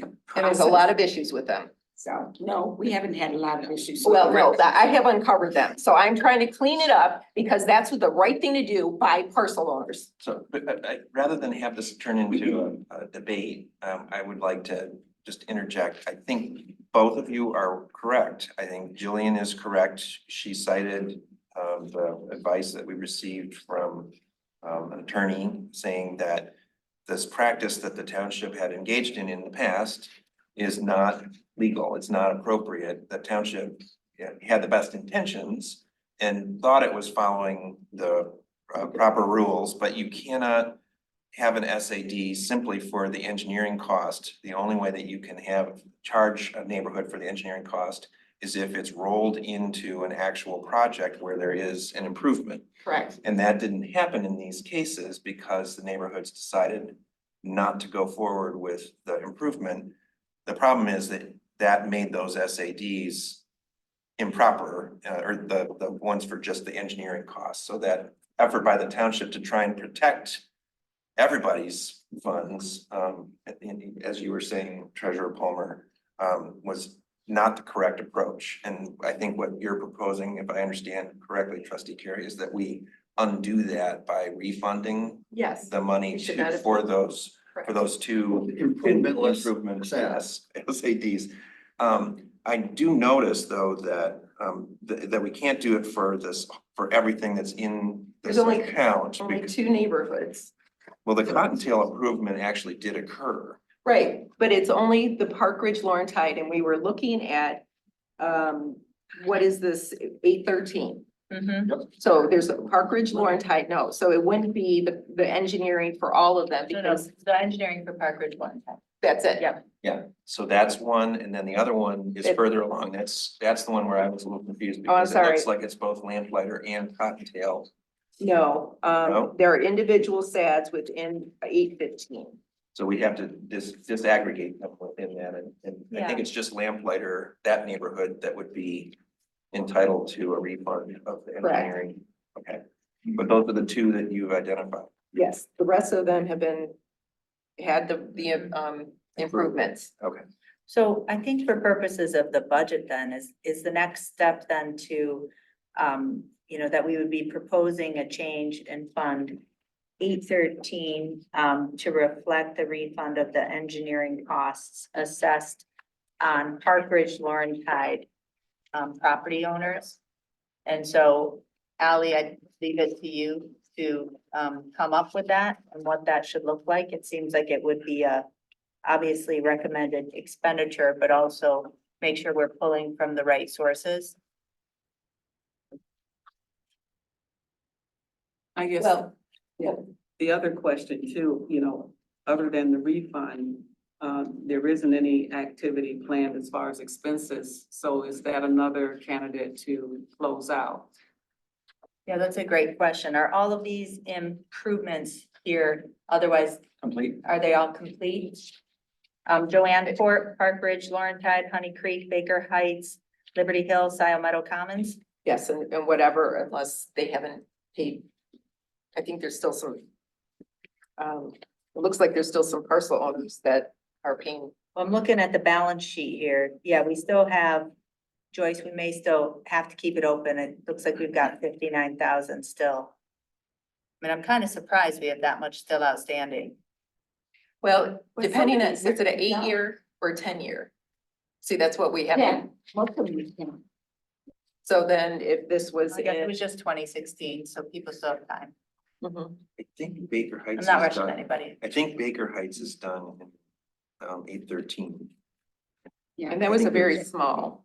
Yeah, there's an error there, I think, because if you look across that line, it's got zeros and then it just 23, 24, it shows, I think that one's done.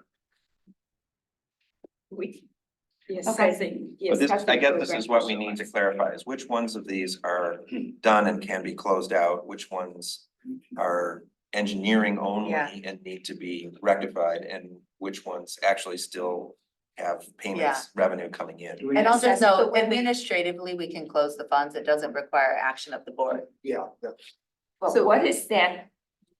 I don't know if it's a rule, but if there's still activity, can you close it like in this year? Or do you have to actually you zero it out next year after you clear this activity?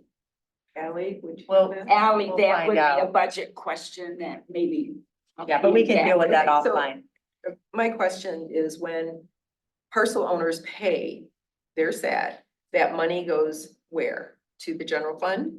No. It goes underneath the special assessment fund. Goes into this. These We have a accounts. pool account, so you have to be careful. I can say, yeah, it goes into the general account, but not the fund. It's a pool bank account.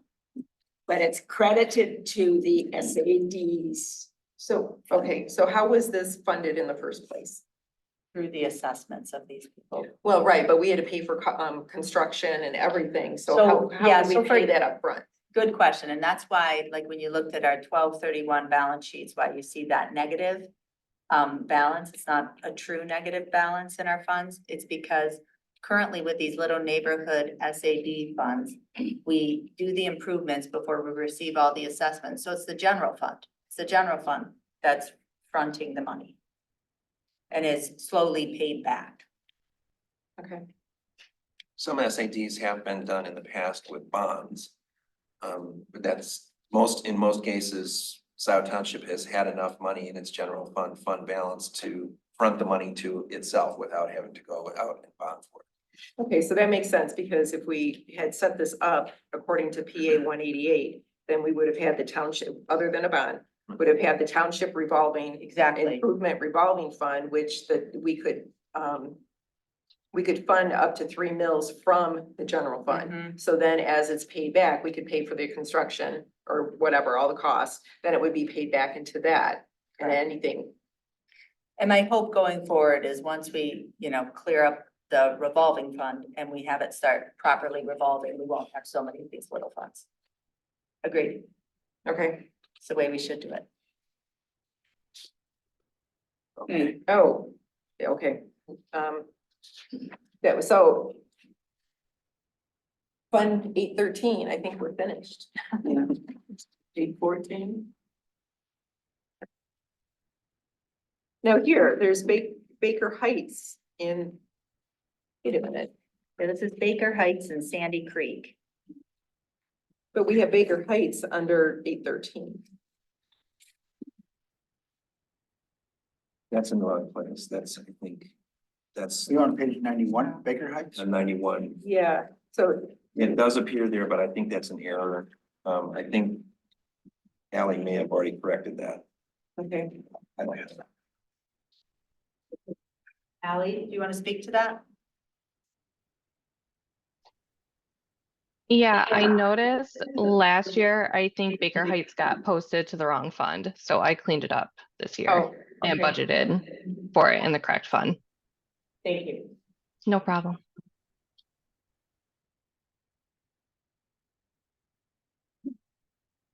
It's got a 0 here. So any further comments on 814? No, and then we get to 815, so this is where lamplighter. And which is actually zeroed out because they had one payment, I believe, for the winter of. Oh, was it winter 2019 or 2020? So this doesn't show what they paid, but. In Cottontail, it looks like it's still ongoing. The work was actually done there. Cottontail, Yes, oh, yes. So they would still be paying on that. right. So that one doesn't fall into the same category. The engineering cost is actually pertaining to an improvement. Yeah, and why is Medi here? That I don't know. Because they didn't have a special assessment. I mean, does that ring a bell for anybody? I think it's all, has been all done. We can look to see if there's any activity historically in that line, Okay, but they're all Best- zeros right here. The Yeah. best way to do these SADs, the questions that, each one is having we go into the assessing records so we can get the listing and stuff. Yeah, that's, Andrew has been pretty good about that. Okay, and then, oh, wait a minute, what, that was 815, 816 is, just the recent Daleview, Merlin, Westview, and Wagner Ridge. So, So, and Southwood Court, yeah. that's- those are the new words. So I have a question, previous to these four SADs, the township was charging the 5% interest per SAD. And where is that reflected? Shouldn't that be in the fund, in the budget somewhere? Or It is it is. lumped somewhere? It is, it's on the, there's an interest line there. Okay, I see it there. All right. It says interest on assessments, the 23-24 activity was 18.6. And where does that interest go? Currently, it stays in the special assessment fund. It is to be returned to the general fund. Okay, well, the four SADs here, Daleview, Merlin, Westview, and Wagner, there's no interest listed? There is DC 816-000-665.672, interest on assessments. Oh, okay. Well, but then there's none going Yeah, forward. there's a question why it's not calculated there. There should be some calculation, some projection. Ally? Any thoughts on budgeting? I'll take this one if you don't mind. Sure, go ahead. So the assessments can be paid off at any point.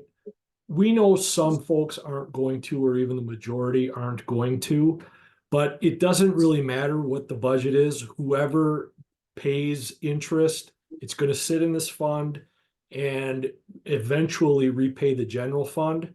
I don't think that there are any decisions to be made throughout the year based on how much interest is collected on any particular SAD. I mean, if you want to ballpark it off of prior years, we can throw a number in there, but it doesn't really mean anything, and I don't think it'll provide you with any value.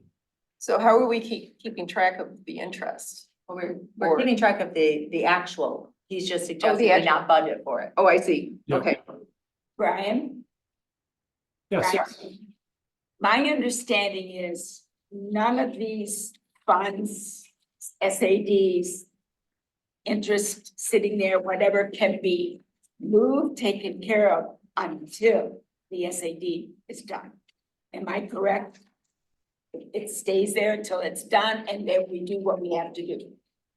well, there's always the potential for additional costs related to the project, so that interest is the same as collecting on the principal. I mean, it's all good for the SAD project, whatever that entails.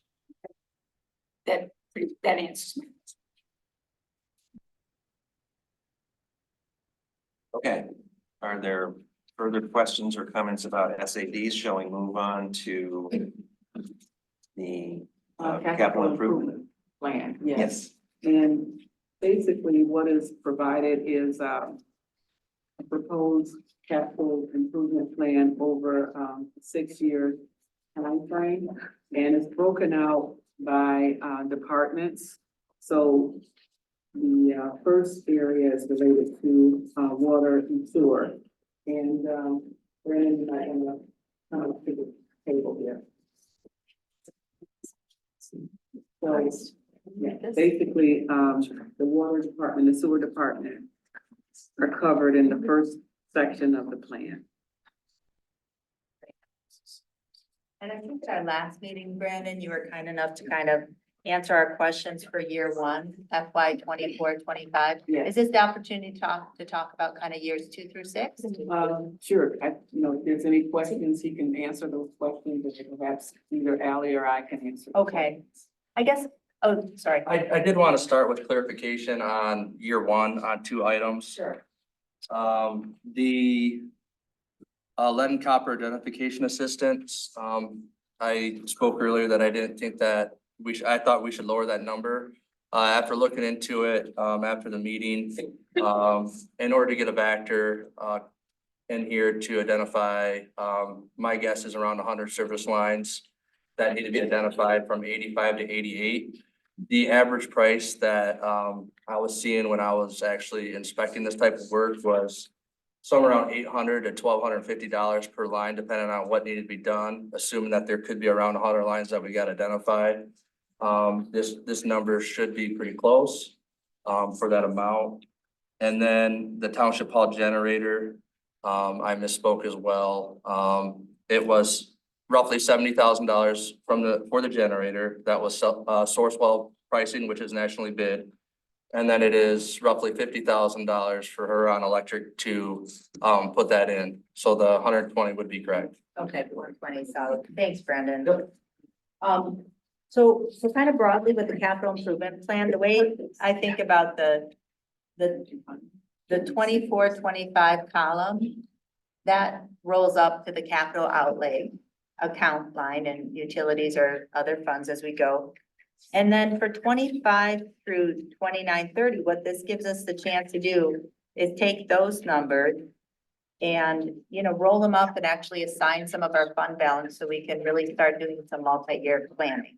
So I'll remind, you know, the township, we have our fund balance policy, you know, where we kind of have an opportunity to say, hey, there's these things we want to do in years 2 through 6 in water and sewer. They're gonna cost X dollars. Let's assign X dollars or part of X in our fund balance to make sure we're setting it aside for those future projects. So what I'd like to see us get to this budget year is to get to the point where we can actually do that so that this capital plan has some meaning. It's certainly not binding. Certainly if we get, you know, next year, the year after, we say, hey, actually, we're not gonna proceed with the HVAC, we don't have to, but at least we've set the money aside for it.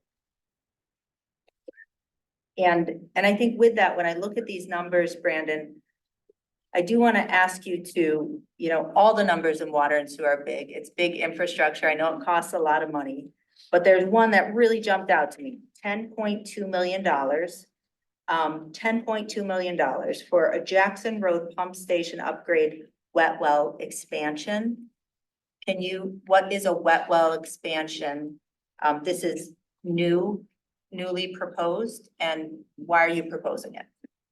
So when I first started here, I was told about our current wet well situation, our pump station situation.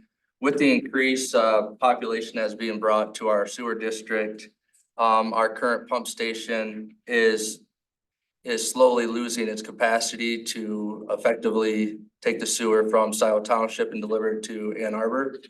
So at some point in time, and is believed within the next 3 to 5 years, in order to accommodate all the growth in our sewer district, we will have to increase our wet well size, which also will make us increase our pump sizes inside the station and also maybe increase the size of our pump station.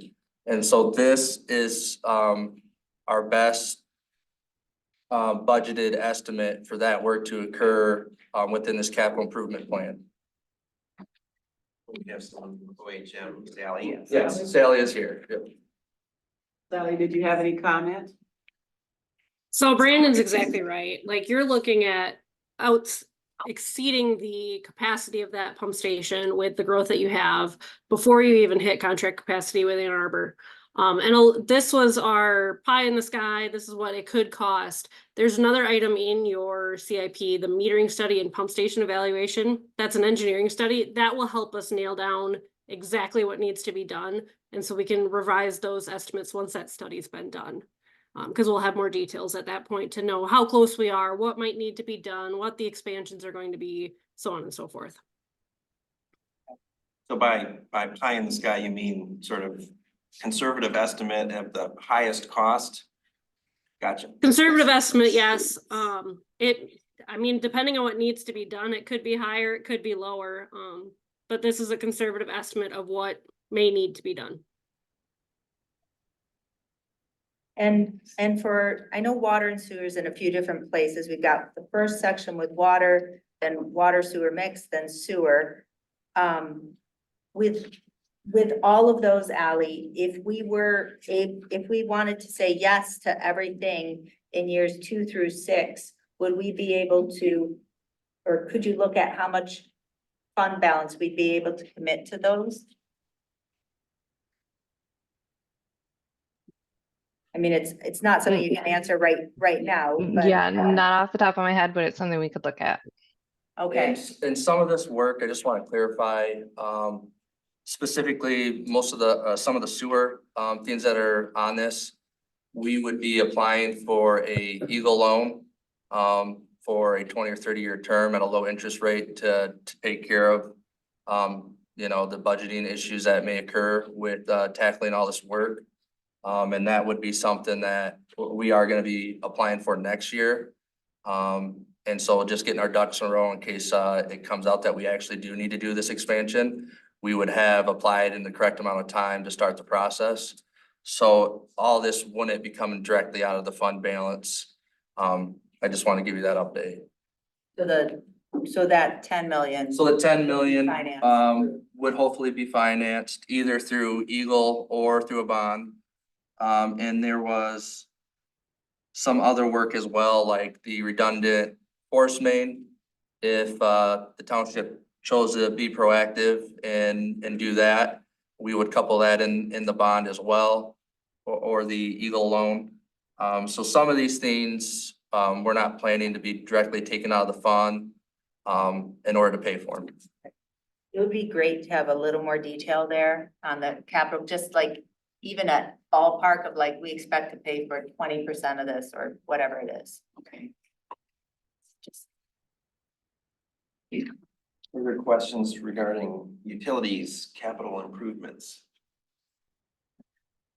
I do have a question about the buildings and grounds. Well, oh, I'm sorry. Kathy. I have a Excuse me. question. I'm just, and it might be here and I might not be seeing it. The upgrading the ventilation system for this room. Is that in here? It is in the, yes, it's under the building and maintenance, capital improvement plan. It's broken out over 2 years, Kathy.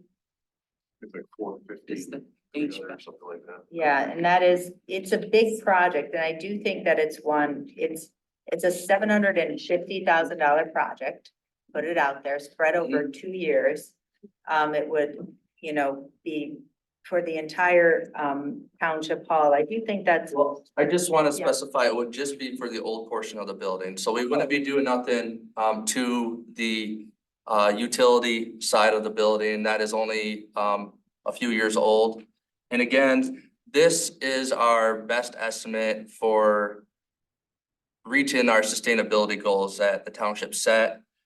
So this is more applicable to the geothermal or VRF decision that you guys would make. It could possibly be cheaper just to go with normal HVAC that is currently on the roof and just update it. It just depends on how closely it meets our sustainability goals. And also, I just want to clarify that this estimate also includes our engineer's opinion that all the ductwork on the old side of the building needs to be redone due to its age and due to it not being duct properly for the new setup that we currently have in the township, so that everybody has correct thermostats and correct locations. So that is the engineer's best guess at what this could cost, depending on what system the township decides to go with. Very conservative. And Brandon, am I correct that this is also a project where there's a potential grant from the state that might help Correct. offset the cost? Yep, currently, Jan on our sustainability committee is working to write a grant. I forgot the exact amount of the grant. I thought it was 100K. 100,000. And so she seems pretty positive about it. So that would be something that we are definitely applying for, in the process of doing that. We have another meeting coming up where we'll gather more information, but yes, that is hopefully something that we can obtain. That may come, that application for that grant may come to the board soon, because Jan is trying to get it done quickly. And some cuts I'll be suggesting is a reduction in the tile and granite project. So whatever it is recommended, just to get things repaired, but not upgraded. And if you believe that upgrade needs to happen in year 3, 4, 5, if we can push that out. And then the second one is with the 2 vehicles requested. I wonder if you'd consider an alternative ask, Brandon, where one of those vehicles might be this year and the other vehicle we push out a little bit, one, depending on the staffing, because I know it's gonna, you know, I think at this point, this would budget for the right number of trucks if you fill that vacancy and have that second position approved and filled. Is that correct? So it might be kind of down the road? No, so if we approve this vehicle, it would provide enough vehicles for the current staff and one more to be hired. The additional position would still not have a vehicle. Okay, could you provide just like a list of vehicles and uses? Yeah, I can get, yeah. That'd be great. Yep. And Brandon, I think this where, you know, if you can put a little more color on the HVAC, because I think what, you know, everybody's doing some quick math and they're like, okay, a 5,000 square foot house is about a $50,000 HVAC system. We have 15,000 square feet. That's $1.50. It's commercial, double the price, it's 300. I'm just, you know, throwing numbers in my head and I hear 750 and it's go, really? Yeah, It just sounds, I mean, if there's just some way you can somehow break that down, And we don't know what it entails. Yeah, and I'm not an HVAC guy. I mean, that may be completely justifiable. But I've seen that number, when you're approaching the $1 million mark, it just needs to really be succinct and broken down into more detail, that's all. Is that for geothermal? Well, Manager Parker. yeah, I Oh, think sorry. that's the reason why the number is higher, because you're really looking at environmental sustainability options as opposed to just, you know, gas as Oh, yeah, if you another do option. geothermal, it's So expensive. that's one difference there is, and then the other one, I believe, Brandon, is with the ductwork. You're gonna replace all of the ductwork. The design work that goes into it too, to redesign the whole HVAC system, you know, with the ductwork. So again, it's more, yeah, I understand. It's not there. I just said, let's just get- And then again, this is just a general proposed amount. It doesn't mean that it can't be amended. So what we're hoping to do is to provide the options to the township board to pick what they would prefer to be, for the HVAC to be upgraded to. Once we know what those are, we would get 3 quotes for that specific work to be done. And then we would have a better grasp of and knowing exactly what we need to budget for, and we could amend at that time. However, since we haven't made it to that step yet, this was a study that was done in 2021 or 2020. And I asked for the engineer's opinion for what it would cost 3 years later for the same work to be done. And he gave me some ballpark numbers. And so that's kind of where we're at with it until we can get some quotes on a specific HVAC system that we want to use. Yep. So Brandon, I'm concerned about the air quality, which I understand is related to the HVAC system and the ductwork, okay? But it goes beyond that, because in this era of COVID and, let's say, measles and other infectious diseases that spread through droplets, spread through the air. What I had talked about before was get some options related to that, air filtration. No, I don't know what the Yeah. options are. Ultraviolet cleaners are pretty inexpensive actually nowadays. Yeah, Here, no. I could certainly get with Joyce on it. Once we start moving towards what system we want to use, maybe there's a specific ill filtration system that needs to be more specific to the setup that we use. And when we get that engineer or HVAC company, they could speak more specifically on what they would suggest to us at that time. And it's definitely something we can explore. Okay, can we move along to whatever the next, are we done now in Brandon's area? Are we with the fire department now, or? We beat that up pretty good. Yeah. So, are we into the fire department's capital improvement? Thank you, Brandon. Thanks, Brandon. Thanks, Thank you. Sally.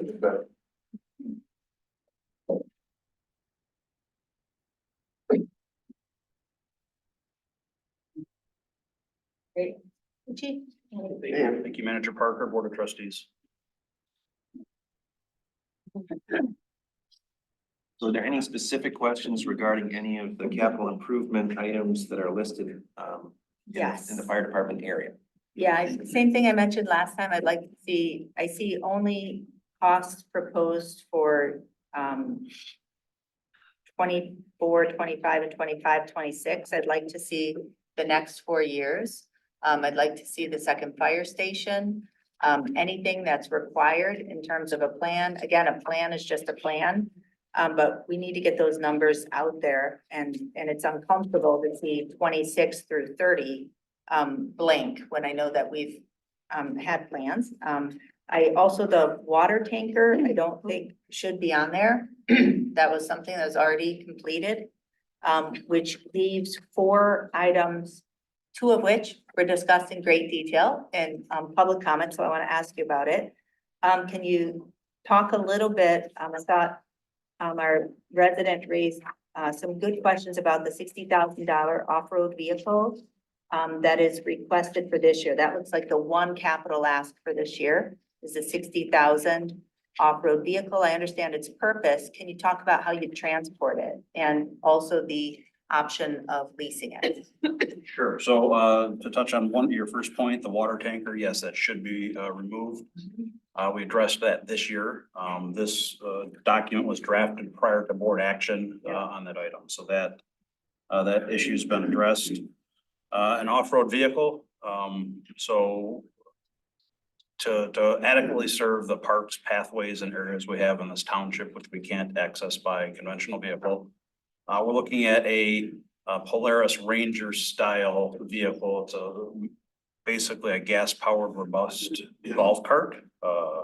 We priced those both individually and through a fire and police style program. You need the vehicle at about $20,000 to $25,000, about a $12,500 skid unit that slides in the back. It has capability for firefighting as well as medical care. And additionally, we've priced in about $5,000 for a trailer for that. That would be towed to an incident scene by our existing brush truck. It has the capability. Or in some situations, if we had an instance where it was needed and it was close to our path here on Zebra Road, there's potential we could just operate on the path. There would also be a little bit of upfitting for that as well. Typically, this would have a few emergency lights on them and a siren just to make sure that everyone knows that it is an emergency vehicle, as it's pretty unusual to see it on say a bike path. The $60,000 is all inclusive of all of the related equipment. Correct. Yep. And we are, I'm not familiar with any leasing arrangements for these vehicles, but it's absolutely something we can look into. Then you have about $253,000 worth of capital costs proposed for 25, 26, the cardiac monitor, replacement of air bottle filling station, and replacement of brush truck. Sure. Happy to talk about each of those. Cardiac monitor. It is correct. Everyone on the department is a basic EMT. However, this county does provide some advanced privileges. We are allowed to use a 12-lead EKG machine. We'd only be using it as a diagnostic tool. It's able to, through computer technology, determine if someone's having a heart attack that requires immediate attention. That's called a STEMI type heart attack, or if there's any other blockages, it'll give a readout of what it interprets the heart rhythm at. That can be a very useful tool. Say, for example, if we get called to a home for someone with nausea and vomiting, and it's an atypical presentation of a heart attack. In those cases, we would apply the 12-lead EKG. And if we knew it was a heart attack, we'd be able to step up our ambulance so that they're now coming emergency versus non-emergency, or reroute a different ambulance and help with treatment of that patient. It also has several other features which are useful. We'd be able to timestamp medications that we give. We have several medications we can give.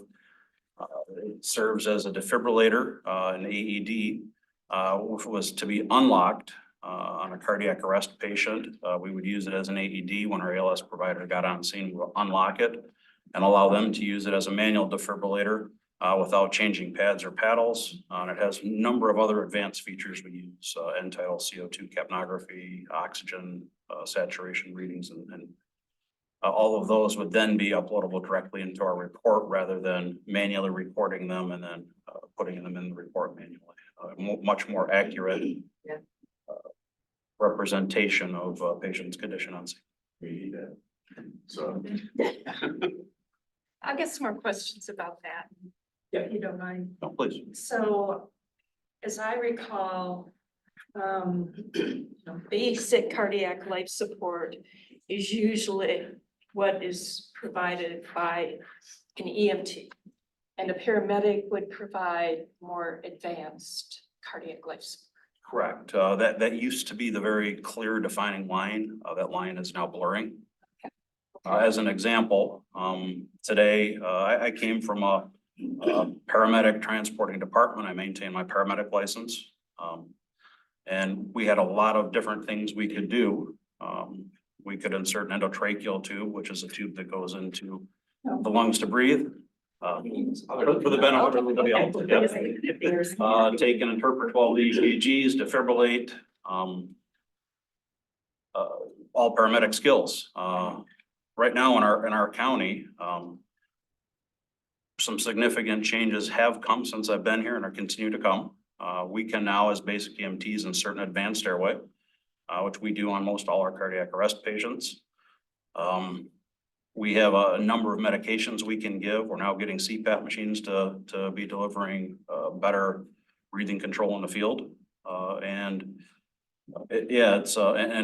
take and interpret 12 lead EKGs and provide that data to paramedics is now a skill that basic EMT in Washington County do. And isn't it fair to say, Andy, that, you know, you shared with us earlier that the reliability of ambulance services within Scio Township anyways have diminished? Or Washington, okay, maybe even broader, just because they just lack of, it's not that they're for services, they just have X amount of bodies with X amount of trucks and the demand is high. Correct. So this somewhat, is it fair to say that somewhat mitigates that risk factor? Is That that absolutely does. It is not unusual to hear extended response times to emergencies. I was on the way into a meeting this morning and I heard an ambulance fire department get dispatched and told their ambulance was 26 minutes away. That is becoming more and more common. Agencies are handling it in different ways.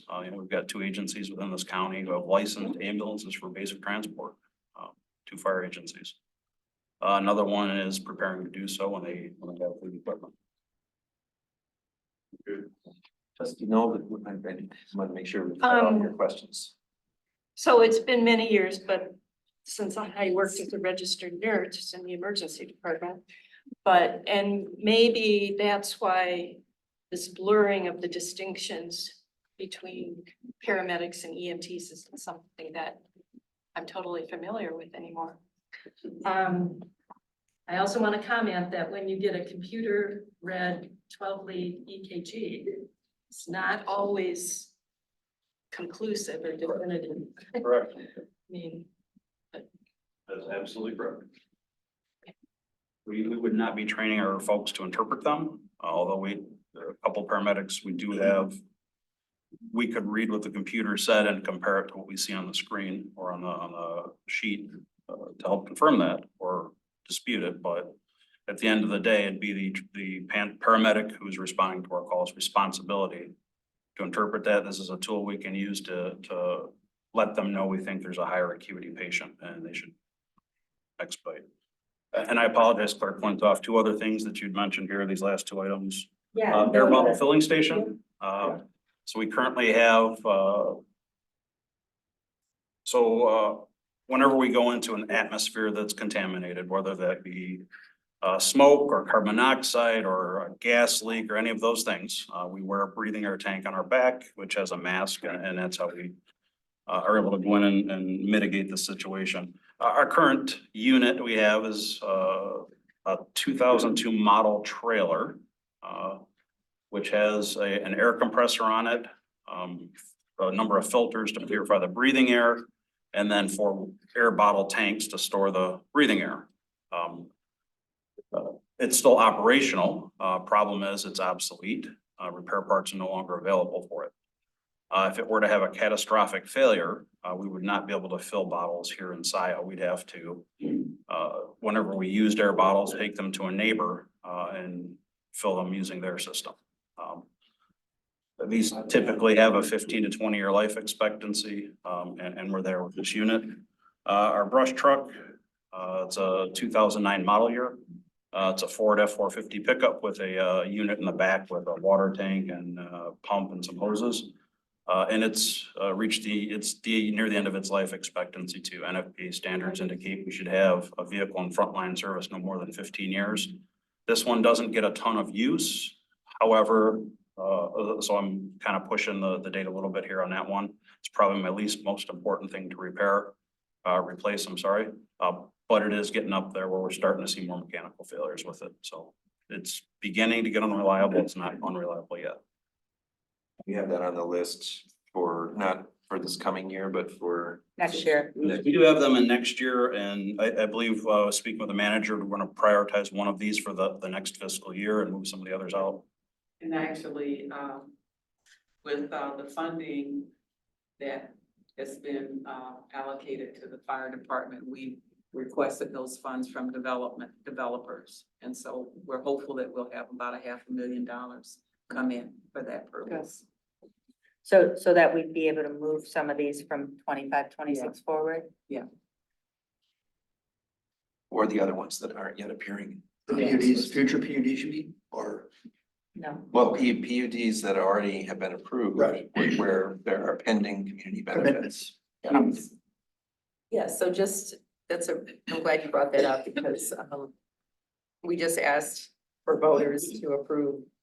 And it failed, and now they're seeing that we're making some changes here, but please be reassured that we're looking for funding any way we can find it. And I know we just had a meeting with the GCSI, is that, I say it right there? Yes, Legislators.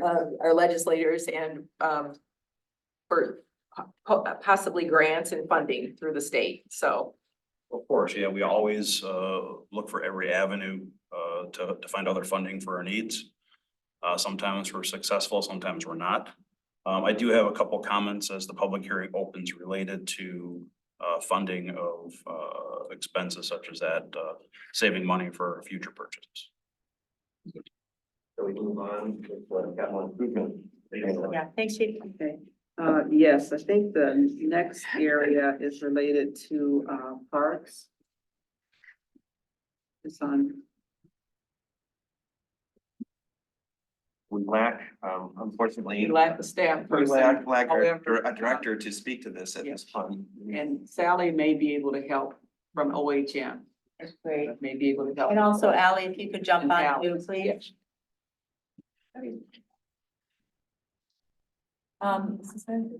So I see in the park section, and could we as a group just take on 208 first and then talk about the 101 Park Road second? Does that work for this group? 208. So for parks, what I don't see here is, well, maybe I do. I'm looking at Zeep Road Phase 5. I shared this last time, but I want to be clear, and Ally, if you could speak to some of the research you're going to do into this too. I want to have confirmation from PM Gap about what our funding plan is to finish Zeep Road Phase 5 before I'm comfortable, supporting other 208 capital improvements. We've talked a lot about different funding sources we might use. There's some questions about kind of the deferred revenue. When we recognize the MEDC revenue, I know we had a letter the manager was going to write to the state to request permission. Okay, and was that accepted? We're still waiting to hear back from the state. Okay, thank you. It just went last week. Yeah. And so, yeah, who can speak to how we're gonna finish the Zeep Road pathway? Anybody? Preferably a financial professional. Just as a general comment, I know that prior to Anna leaving, she did a presentation in front of the board, kind of outlining how she saw the funding coming in with the transfer of the funds from phase, I believe it was phase 6 to phase 5.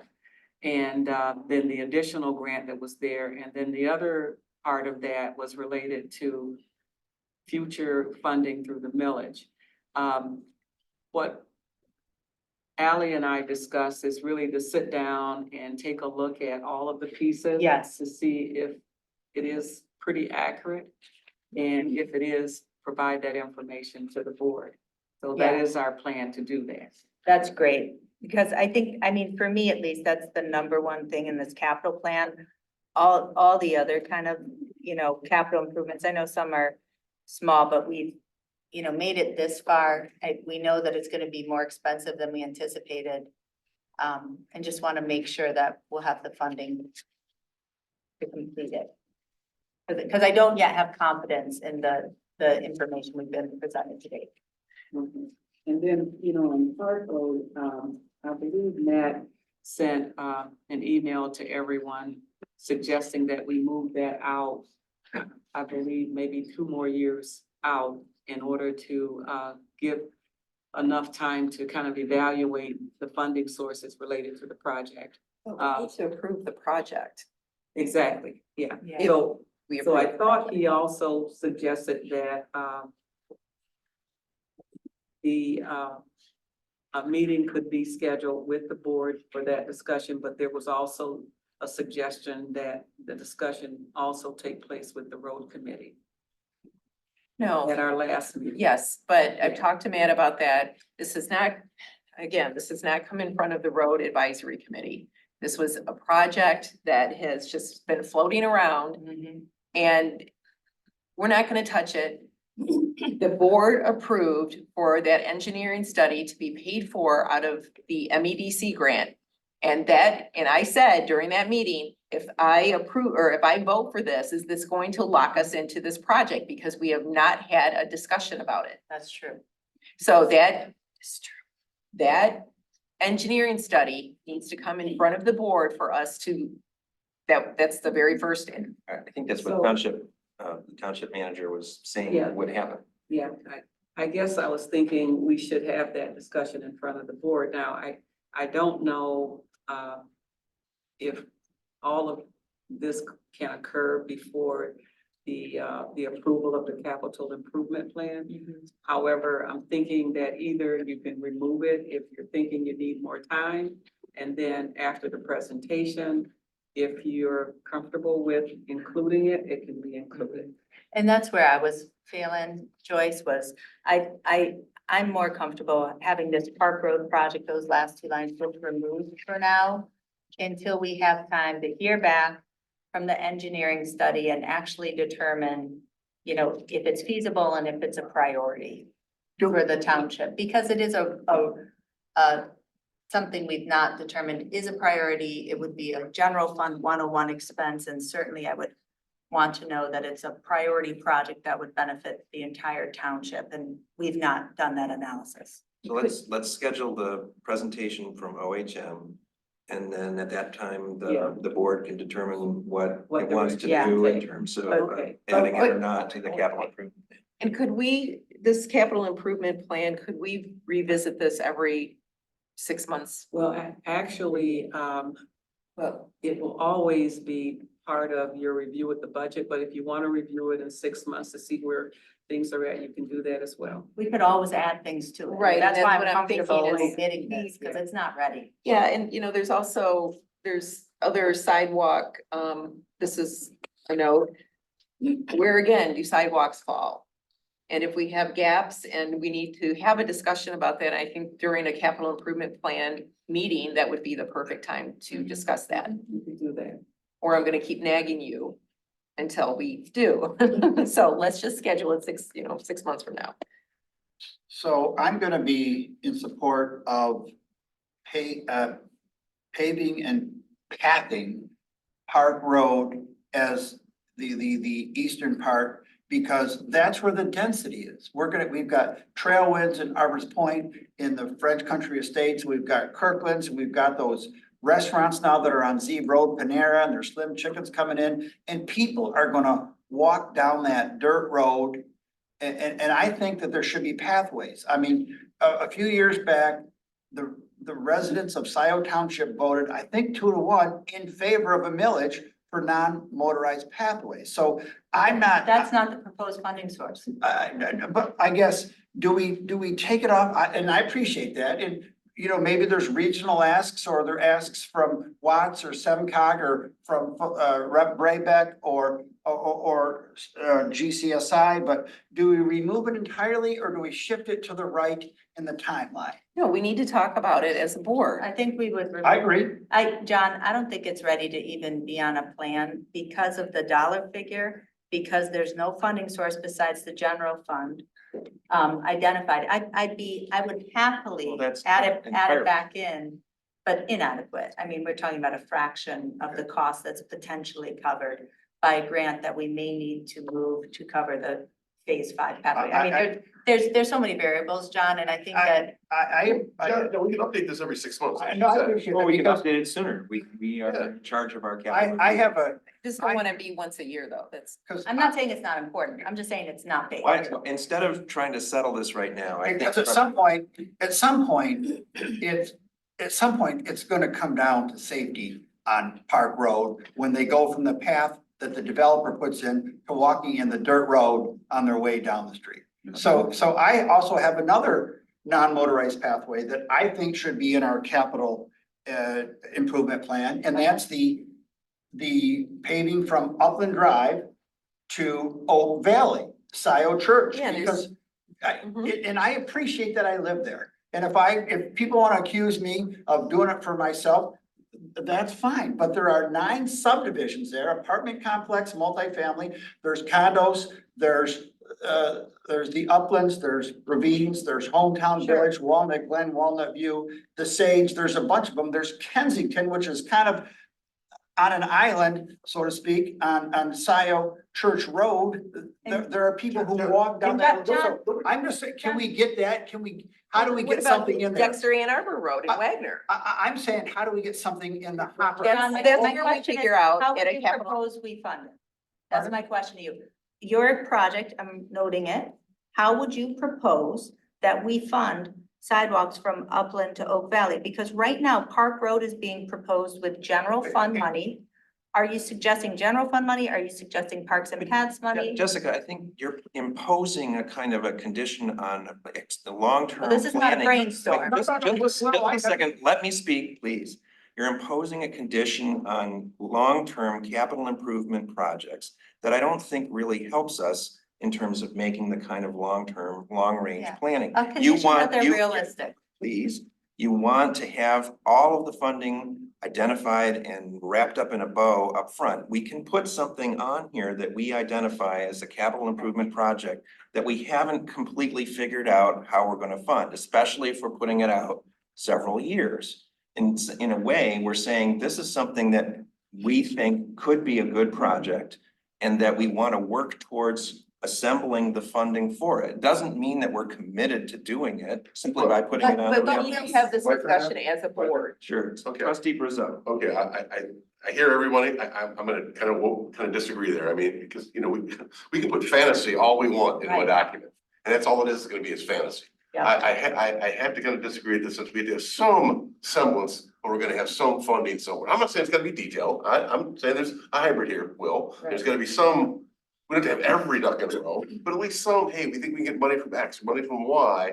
So at least we have some kind of path, we call it our path to revenue, right? I don't like to do a sales cycle unless there's a path to revenue. So we're gonna go set this thing up with no idea what's gonna happen, and spend energy and cycles for what? It doesn't make sense to me.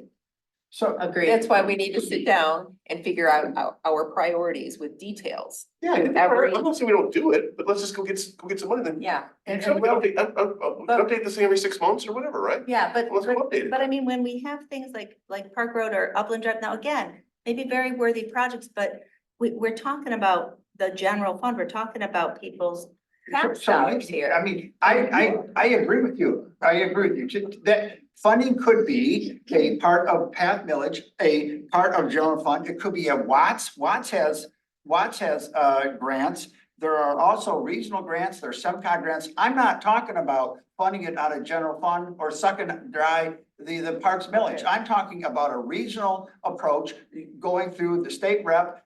This connects also with Ann Arbor. It connects with Pittsfield. It connects with Lodi. They've got skin in the game. So I'm talking about a reason. My only ask is getting it on there so it's something we think about as a future project. I'm not trying to do anything this. And then we have a Jen, you fire never brought department that to a needs board. funding. Hey, I'm thinking about this. I have no details. I have No. agenda. Wait a second, Let's wait a second, wait a second. Makes no sense. Let's not turn this into a shouting match. I think, you Amen, are Mark. raising your voice, Amen. so let's Not please, I love Jen. please Okay. let's dial it down. Oh, And I know. let's make a Buck and I are good, Bill. let's make a commitment to having a discussion on those two projects. Because we're not gonna resolve it right now here by shouting at each other or raising our voices at each other. So let's have that, schedule that time for OHM to make a presentation about the Park Road project, so we can find out what they've done, the work they've done so far, as Jillian pointed out. We already authorized them to do some preliminary engineering. That's what the cost was that was referred to earlier. It's not some sneaky thing. It's board approved engineering on that. And we can, at the same time, we can discuss this other question of the second phase of the Upland Scio Ridge sidewalk project. Yeah. And This is just Sunday dinner, right? We're not shouting. This is Sunday dinner. As long as you're not doing. Yeah, this is Okay. Yeah, we're good. We don't talk. Interesting to hear you say, let's dial it down.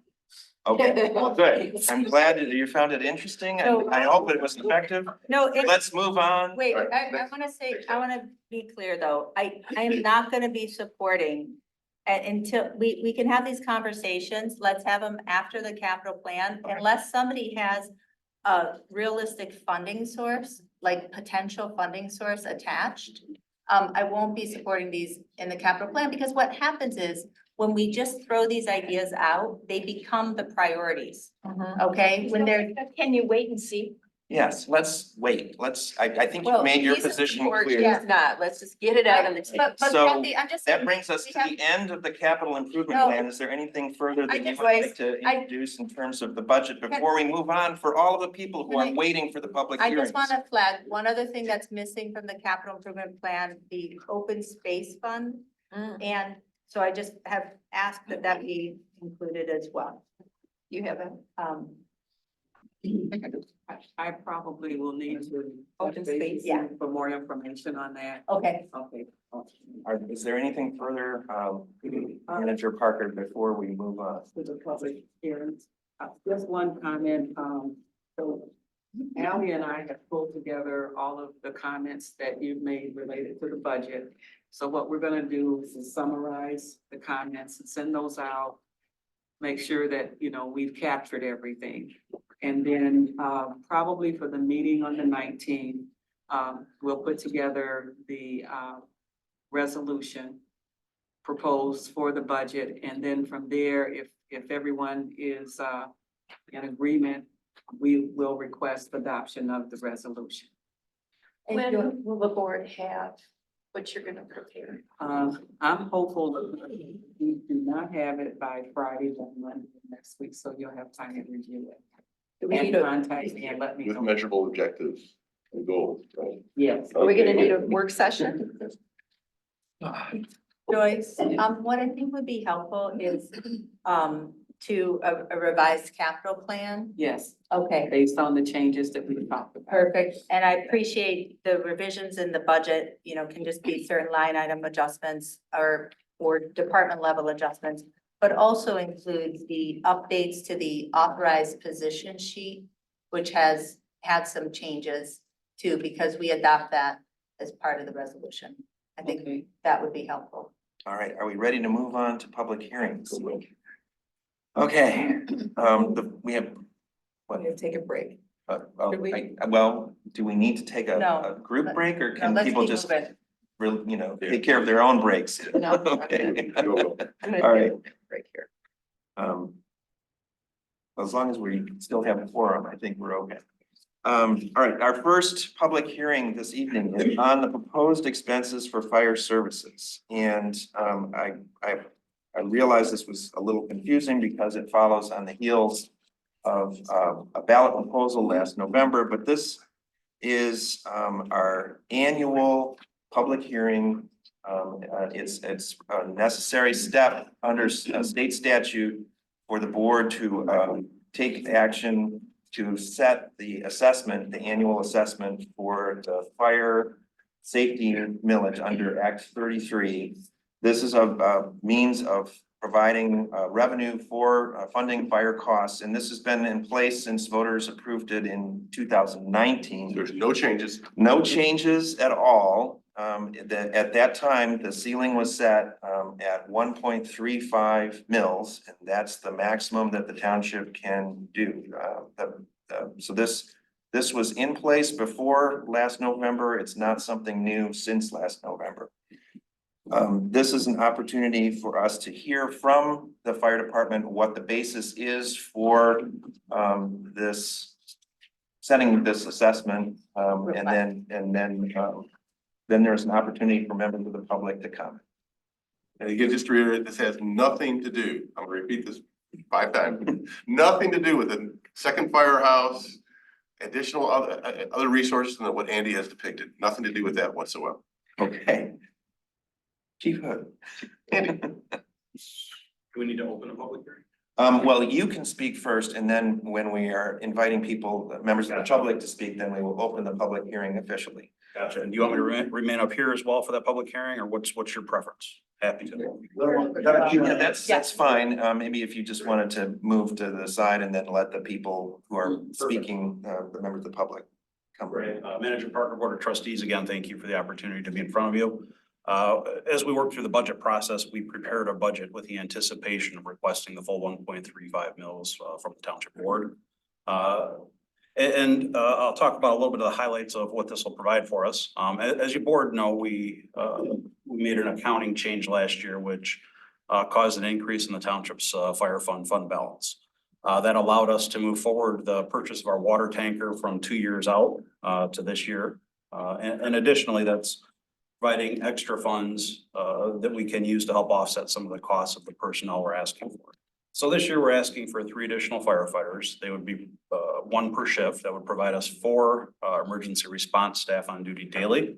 Kind of a key number here in Scio was identified in our 2018 Emergency Services Consulting International Study. It's referenced in MIOSHA statutes, but that allows us to meet our 2 in, 2 out requirement with on-duty staff.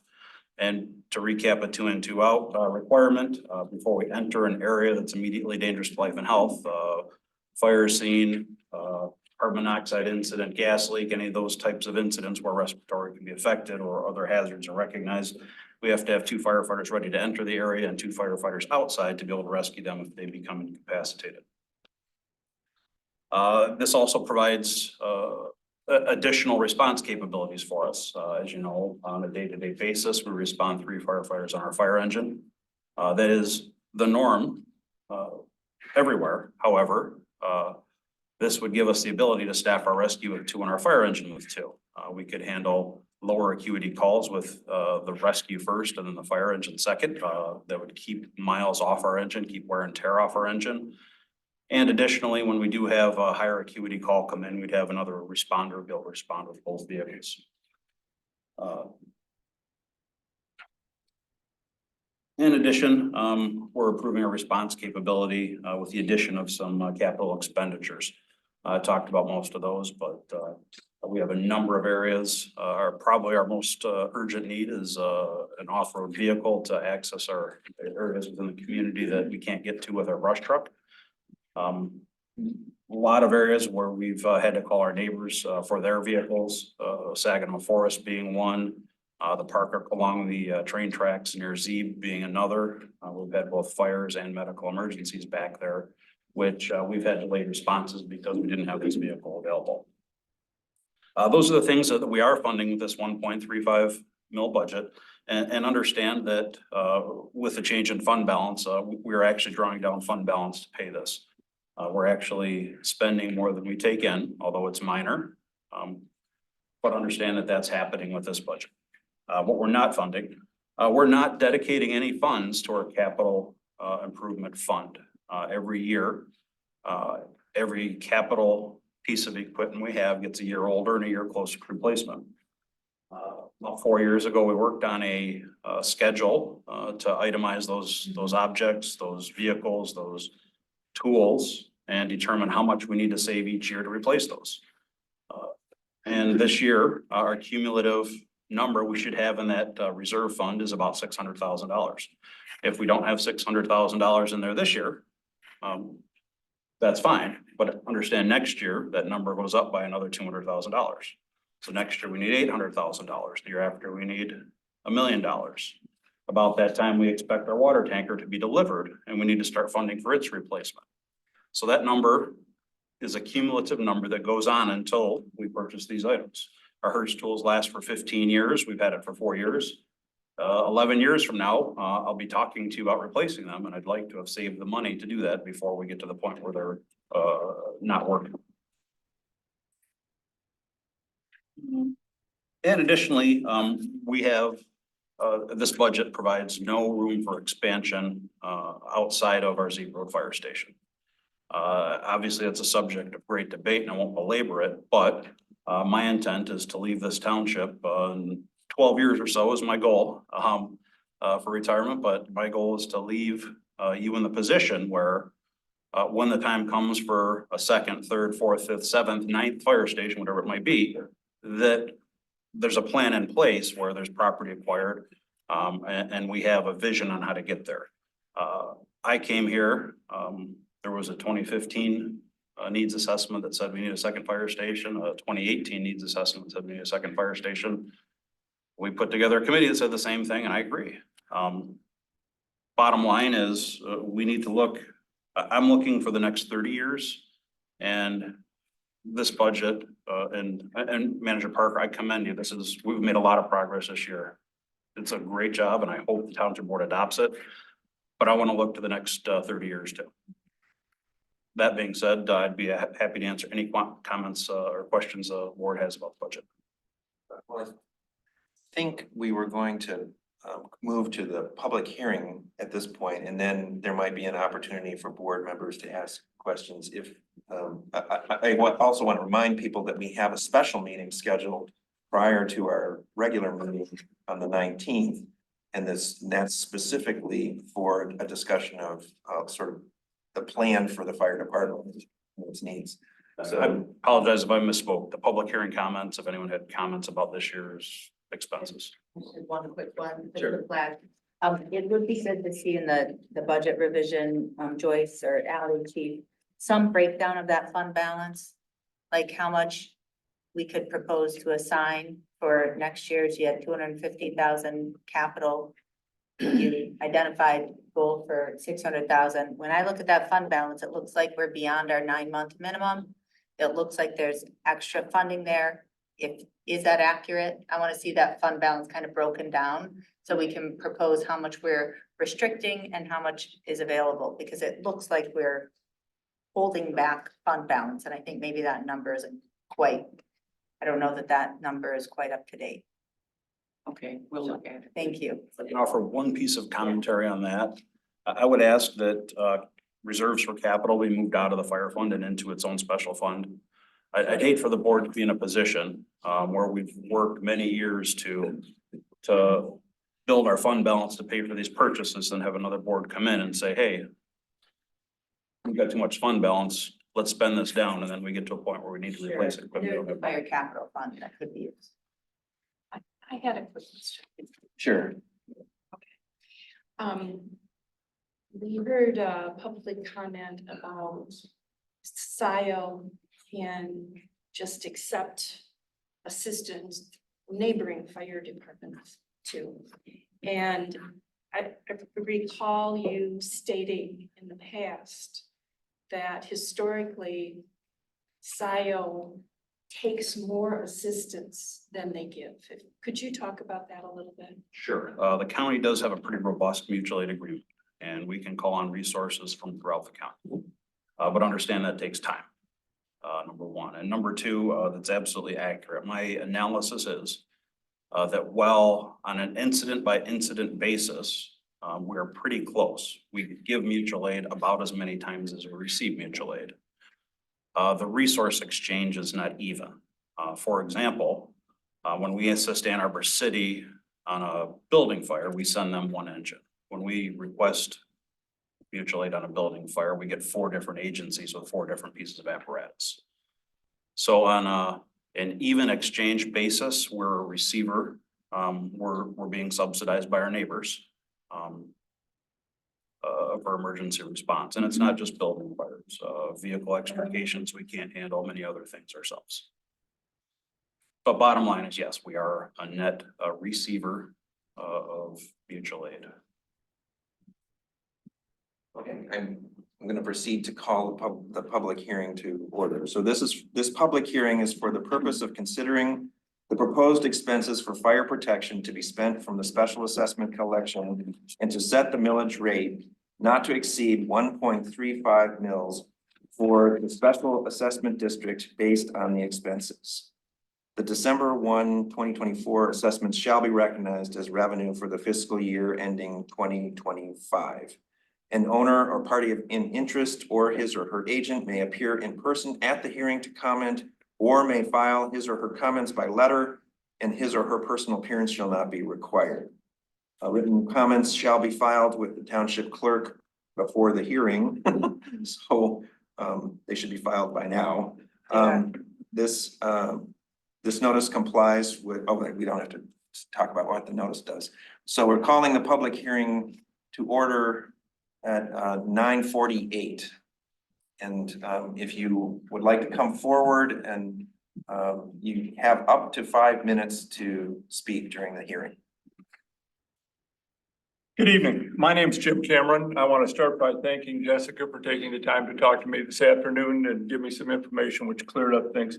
I'm not here to talk about whether or not we need the 1.35 millage or a new fire station or any of that. I'm here to talk about the methodology. The township is proposing to create an SAD, special assessment district to fund the 1.35 mils. That's improper under the law. I don't know whether any of you have ever read the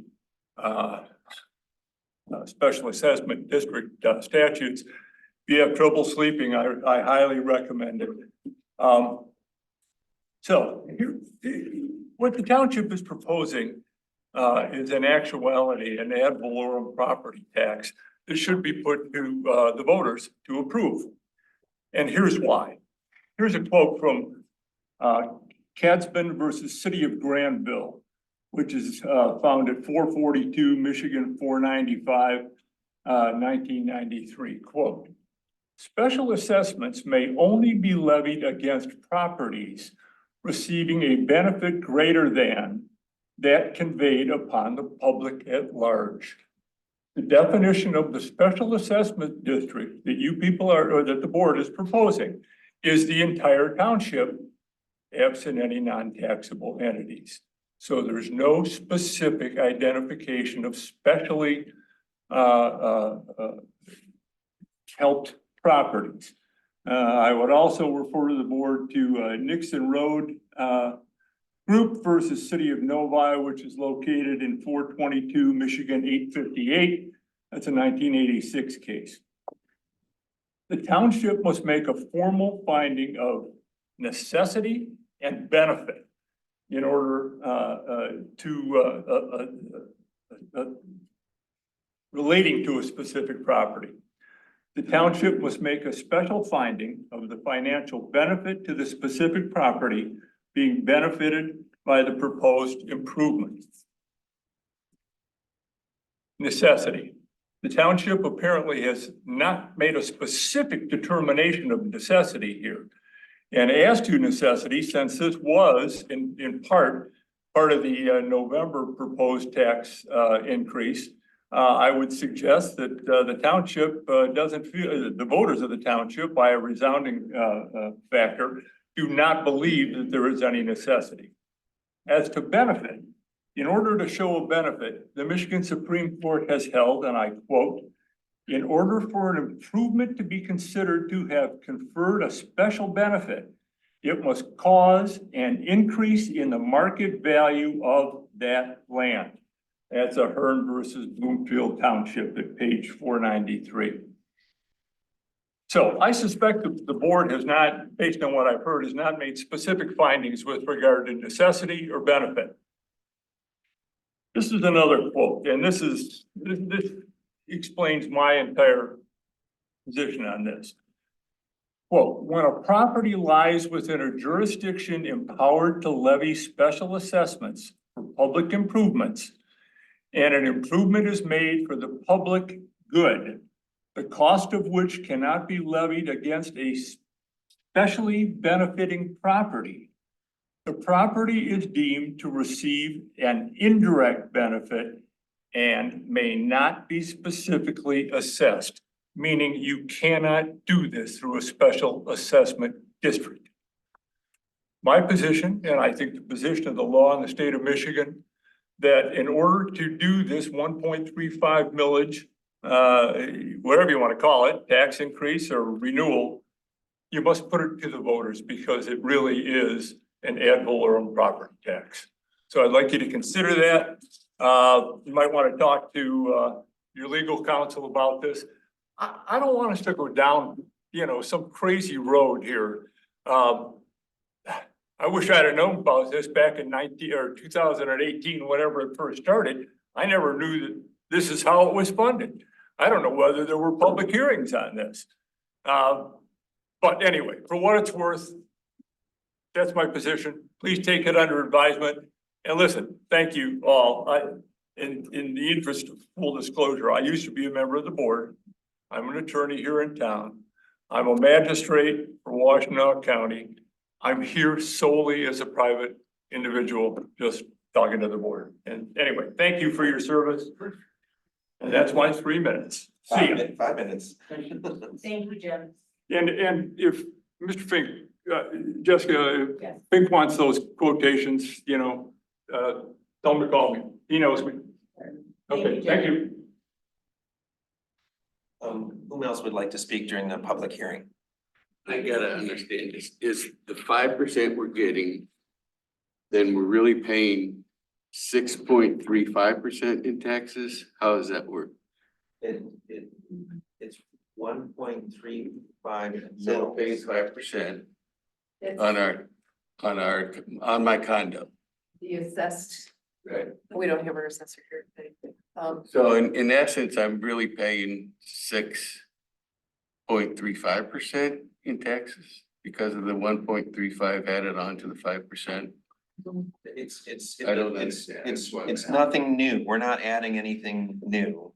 This is the same revenue. I never knew it had happened in 19 or whatever. In 2019. Right. And it was, I don't know if you wanna, state your name again for the record. Wayne D. John, Great. Walnut Glen.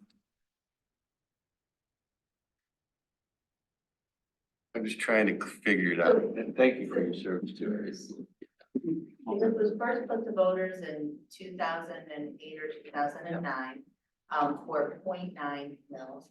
It was then renewed and increased by voters in 2019. So just to clarify, has been taken to the voters. Under the statute, PA 33, it is not required that the township take it to the voters, but the township always has for obvious reasons. And question for you, how many times do you go down these paths where somebody gets hurt? It's not a huge frequency. If I was to guess right now, 20 times last year, ballpark. Yeah. That's strictly a guess though. This would have to review our records. And you had. Dexter several times. I think for the most part, Dexter the closest. We do not. Are there further comments towards the board for public hearing? No, but you could all come to my house on holidays because you don't scream like others tell you.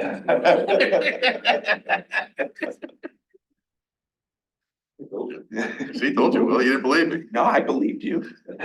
It's a standard day. I'm just gonna stay standing because it's real quick, but I'm gonna, again, as I did, but I think I did once before, express my disappointment that you chose to spend the remaining $500,000 in ARPA funds for the American Rescue Plan funds. We received over $1 million. You spent that on, I think you bought a rescue vehicle. You have about you had about 520,000 left, if I read it correctly, and you chose to spend it on dirt roads or roads. It could have been spent on everything that Fire Chief here is asking for, maybe not the cardiac center. I'm not gonna speak to that, but it would have gone, that $500,000 would have bought half of those items that would have benefited every person in this room, as opposed to spending on dirt roads. So thank you for your time. Thank you, Larry. Is there anyone else present who would like to speak during the public hearing? Am I allowed to go again or no? Yes, you are. You are. There's no rule against it. I just want to thank you for clarifying on the off-road vehicle. But I do think that, do I need to state my name again? Would you be so kind? Okay, Ashley Whalen, WHALEN. You know, the gentleman did ask you approximately how many calls you guys do take for technically off-road, and I think that the board should take that into consideration. The amount of calls that they take where potentially this off-road vehicle would be used. Is it really worth the $60,000 at this time, or is that something that could be looked at in the future again? You know, you want the 3 additional personnel, to be able to do your 2 in and 2 out. I understand that with the, with your rationale of meeting the mandates and stuff. I guess my question there would be, the board has not yet approved these 3 additional personnel, is that correct? Correct. So are you guys aware that currently you have a job posting currently that states with the anticipation, 1 person I believe is retiring or leaving, it states, and then the job posting already states with the potential 3 additional personnel to be hired full-time.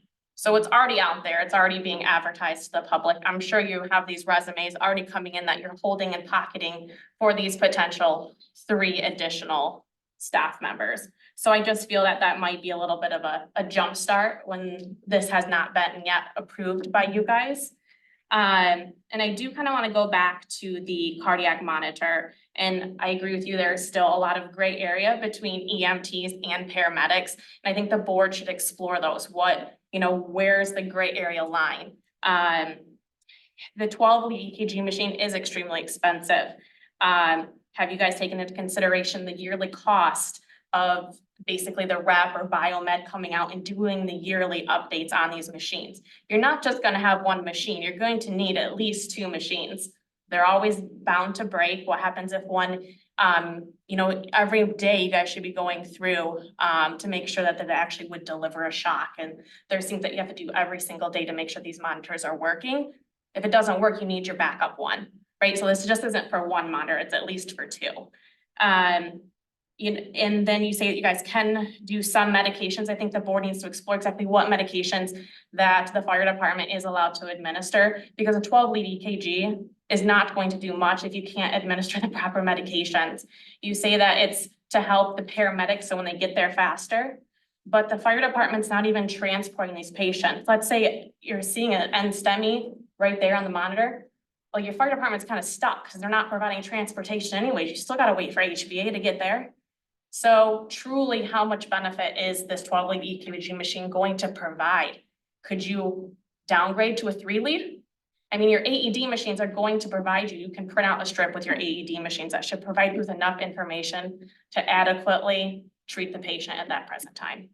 And I'm sorry you're getting so much rough on me, but this fire department's the only department that I really know, like you. I'm a CDICU nurse, so to me, the 12-lead EKG machine in the field is a little extreme. And that is all I have. Thank you. Yeah. Thank you. Is there anyone else present who would like to speak during the public hearing?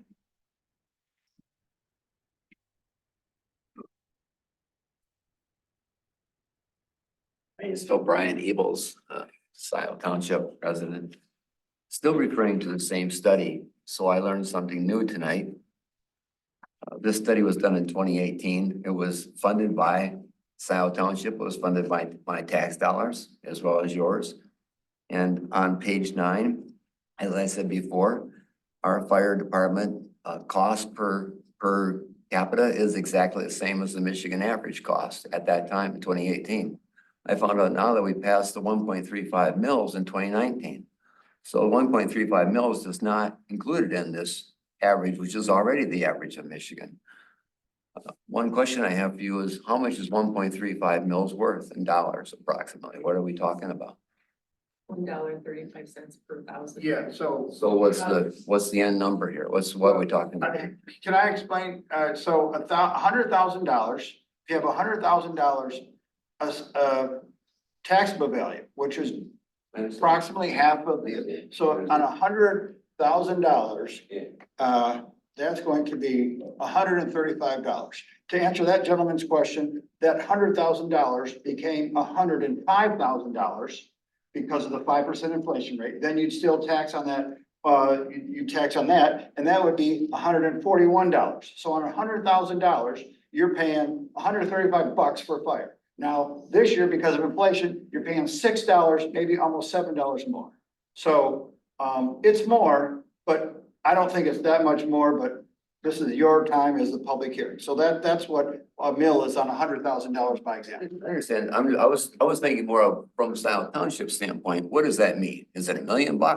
Is it $100,000? Is it $10 million? $1 million?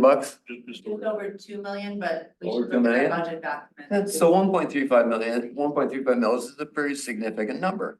Okay, $2 million, okay?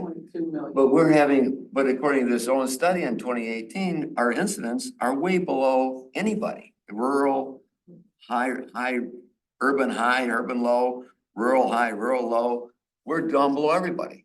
We're way low. We don't have any incidents at all, okay, of fire protection, okay? So I ask you this is what it seems to me is that we should be looking at fire protection and also medical assistance in terms of a regional thing. We should always be looking at this in terms of square miles and circles around fire departments. And this guy covers this guy and this guy covers that guy, and this is how we do it. We overlap and this is where we go. So looking at this as a Scio Township problem, okay, seems to me as a fiefdom problem here. We're trying to look at something in the absence of the broader perspective of Dexter and Lodi and everybody else, right? We should be looking at this, and this is for medical too. This is for all medical assistance. It's the same problem. It's just people in the square area. That's all it is. It isn't in terms of a Scio Township versus a Lodi or a yada, yada, yada. And that's all nonsense. It's just us, okay? We're all the same. So I think we need to find a different solution to these problems rather than being so colloquial about it. So that's what I might comment. Thank you very much. Thank you, Brian. And the precise revenue annually is 2.26 million. 2.26 million is what we're estimated to bring in. Whom else present would like to speak during public comment? I mean, excuse me, during the public hearing. You know, but Mr. Reed. David Reed, Scio resident.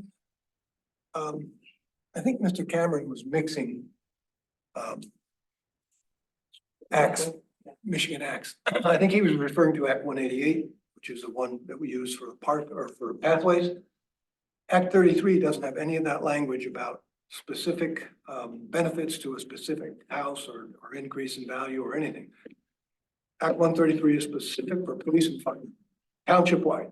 So I want to make sure that everybody understands that Mr. Cameron was misrepresenting what is allowed under Act 33. And in fact, the voters did approve the 133.5 back in 2019. Correct. And it was first implemented in 2020, I think, actually.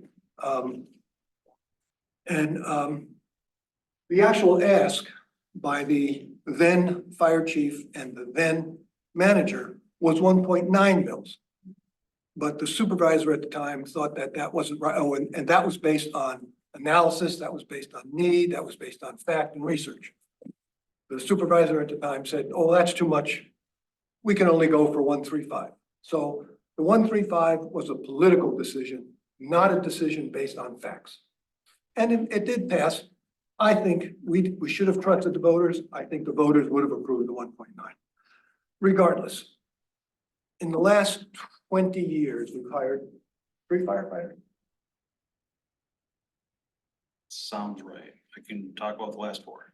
In the last 20 years, we've built Walnut Ridge, Polo Fields, Arbor Point, French Country Estates, Trailwoods, and now Trailwoods and Scio View. We've built Myers, Lowe's, Menards, Tractor Supply, most of the auto mall, and now we have a Tesla dealership with all those little time bombs in the cars, and we have EVs everywhere. This is no longer a little rural township. This is a bustling community, and we shouldn't bury our heads and think that 1 fire or 2 fire. This is a complex situation, and we need to support our fire department. And 3 guys a day, 3 firefighters, excuse me, 3 firefighters a day is just not going to cut it in this day and age. So we need to beef up the fire department. Thank you, Chief. Who is next to speak during the public hearing? Some remote participants. If there's no one else here to speak during the fire department budget public hearing, we'll turn to remote participants. Okay, please raise your hand if you'd like to speak during the public hearing. First up is Rob Pattinson. Rob. Thank you. Rob Pattinson, Scio Township resident. I will submit that the fire department is the most important service of Scio Township government that our government provides. It is the only department that saves lives. I hope this board finds a way to fund the 3 additional firefighters so that we owe it to the people who risk their lives for us to deploy them as safely as possible. Previous speakers have talked about the few fires we have. I don't believe the issue is about the number of fires or the percentage of fires. I believe it's about time. Right now, our response time is 8 or 10 minutes. Chief, please correct me. Right. And the goal is 6 minutes. And even 6 minutes is a long time. In a modern home, there is so much plastic and flammable materials that fires spread now faster than they ever have before. Just this past fall, the fire department saved our neighbor's life because there happened to be extra firefighters at the fire department, so that when some of the firefighters were responding to another call, there were firefighters on hand, and they came to our neighborhood and they saved our neighbor's life because they got there in just a few minutes for a heart attack. So I think it's extremely important that we understand that this is about time and about saving lives and about deploying our firefighters as safely as possible. And I hope that we find the funding for the 3 extra firefighters. Thank you. Thank you, Rob. Any other interested members of the public? Please raise your Zoom hand. I see none. Well. All right, in that case, we will close the public hearing on the fire department assessment at 10:10. And I would like to move on, if we could, to the next public hearing, which is on the township budget. In this case, we're soliciting comments prior to adoption of the combined annual township budgets for the fiscal year. This is an opportunity for the public to voice comments on the proposed budgets for the fiscal year ending March 31, 2025. Estimated revenues and proposed appropriations for expenditure from all funds will be discussed, have been discussed. A copy of the, well, we don't need to go into all the detail, but we're opening that public hearing now at 10:10.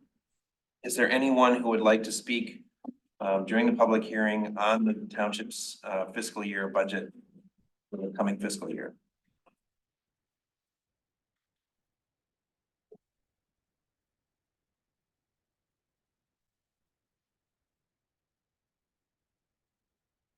Bill David Reed from Scio Township. I was a recipient of one of the letters that John Greenberg mentioned in his comments, and it made me look a little closer at the budget. And the only thing I have a question about is is the idea for the cost allocation to increase the annual charge for the SADs, which were set by the board back in, well, 2 years ago for our budget. Because as I understood it, the cost allocation for the audit and such are going to be added to our annual assessment. Is that not the case? The proposal, so the proposed cost allocation plan, as applied to the special assessments, it's no additional fee based upon, I know there's an email going around saying that there was an additional fee. Right, which can't happen, which we can't do, right? Correct. So as I look at the budget, the revenues for 816 is for 23-24, it's $80,612. Cost allocation, the appropriations are $1,366, which is the cost allocation. So that the total revenue is now $79,245, which leads me to believe if we do that for 10 years, we're going to be short on paying off the bill for paving of the road because the cost allocation is being subtracted from our payments. Am I misreading the budget line? What page? Let me look at page. I just need to 94 look of at 95. Thank you, sir. 816, Daleview, Merlin, Westview, and Wagner. Hold the timer, David, just so you know, I'm holding the timer for you. Okay. Thank you. 94 of 95. 94 of 95. There's no proposed cost allocation this year. The proposed revenue is 55. Well, I'm looking at the 23-24, there was cost allocation that year, Yeah, and that was subtracted from the revenue. yeah, that's an expense. So there was that $1,300 less being paid back to the loan.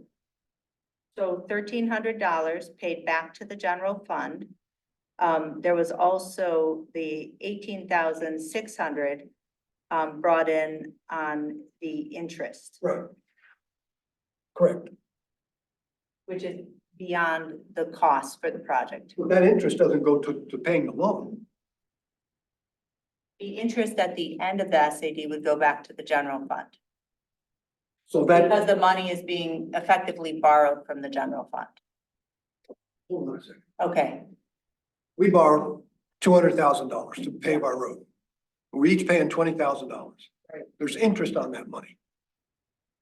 But we're paying $2,000 a year for 10 years. Plus interest. Now, is that interest that we're paying actually being applied to that $200,000 loan? Or is that going into the general fund in a different bucket? So we're paying, let's say let's say it's supposed to be $2,000 a year. We're paying with plus interest, let's say it's $2,100 a year. That $100 is going over here. This $2,000 is going towards the $200,000 loan. Correct? are you talking about, David, I'm sorry, I need to know what. I'm making these numbers up. Oh. We borrowed okay. $200,000. We actually borrowed 232. Yeah. We borrowed $232,944. I'm rounding out to 200, just rounding to 200. There's 10 parcels involved, so we're each paying 20,000. There's 10 years involved, so we're each paying 2,000 a year. David, I understand, I think I understand your question, So- but I still don't think we can resolve it right here, but these are good, it's a good question to ask. I'm looking at, we're short on money. No, let's just get back to you on that one, let's parking lot that. Have Jeff, give Jessica a chance to, Yeah. figure that out and we'll make sure she responds to you in writing. One more question.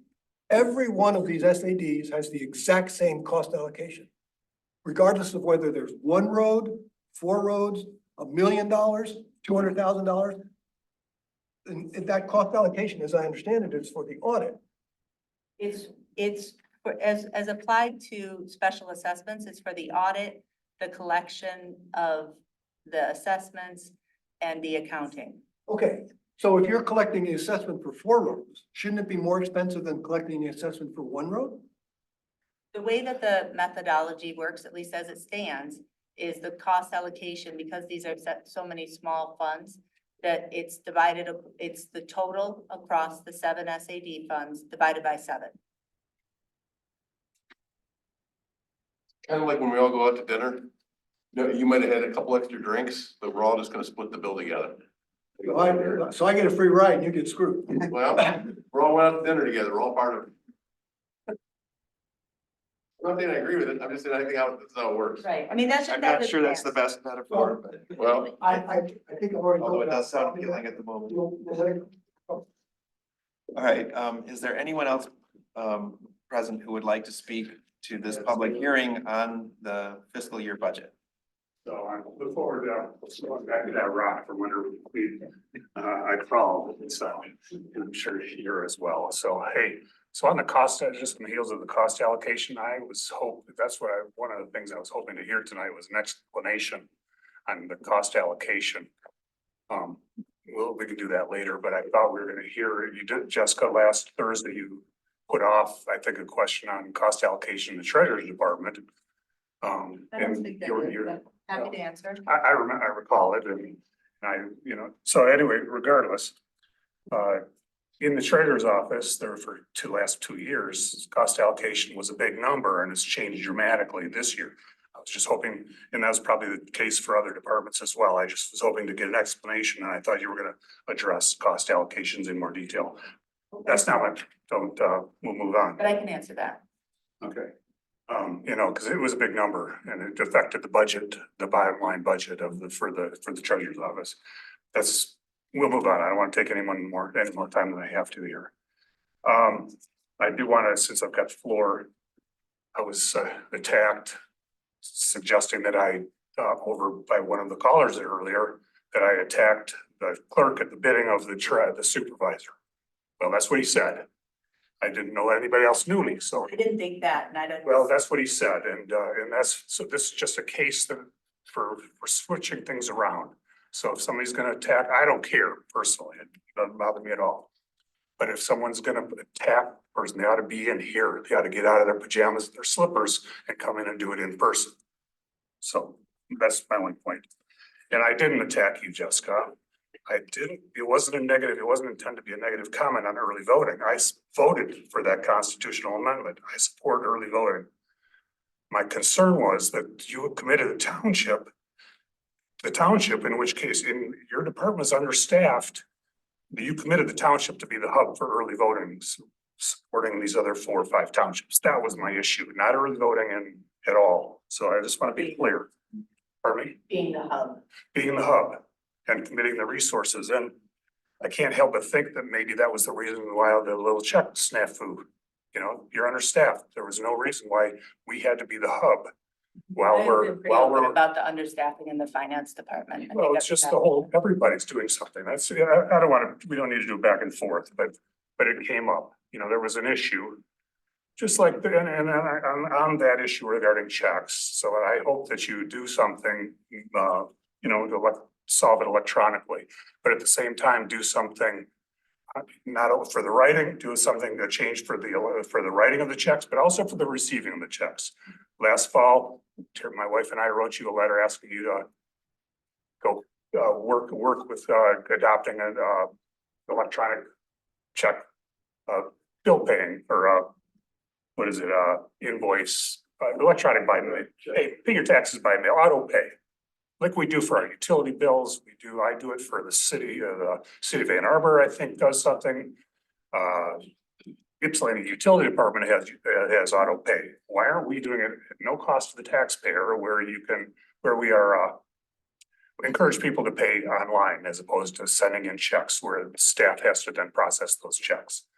If you're gonna do something with the check writing, do something for the check receiving at the same time. And thank you for that. I don't know, I was disappointed that you guys couldn't tackle the issue of publishing and mailing of the newsletter, keeping that business in Scio Township. But we move on. The last item here is regarding the newsletter. In the budget, there's about $40,000 allocated to the newsletter, or about $10,000 per newsletter. I think that includes printing, publishing, and postage and the actual creating of the newsletter, right? Are we paying that to? No, the newsletter line item in the budget is the printing, it's the mailing, it's the postage, little bit for graphic designer. So it's not for the deputy, the editor of the newsletter? No, it's for. So it's actually on the line item in the newsletters in your budget is 38,000, so we have to add another 10, 12,000? What are you talking about, Larry? Are you talking about if I'm to appoint a different deputy clerk? Are you Well, talking about who put no, in the I'm contract? getting to the point of, but in the budget is a line item of $38,000 for the newsletter. And I provided the detail to it, just got rolled up to that line item. Yeah, Okay, but that doesn't include the other.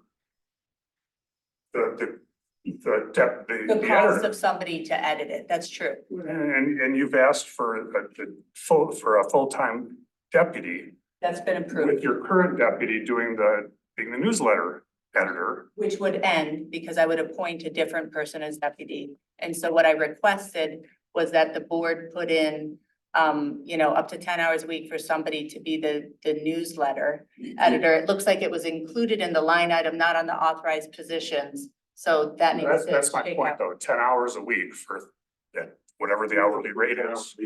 No, that was just a math. I'm just trying to be fair. No, I was back and forth, so I didn't get a chance. I was.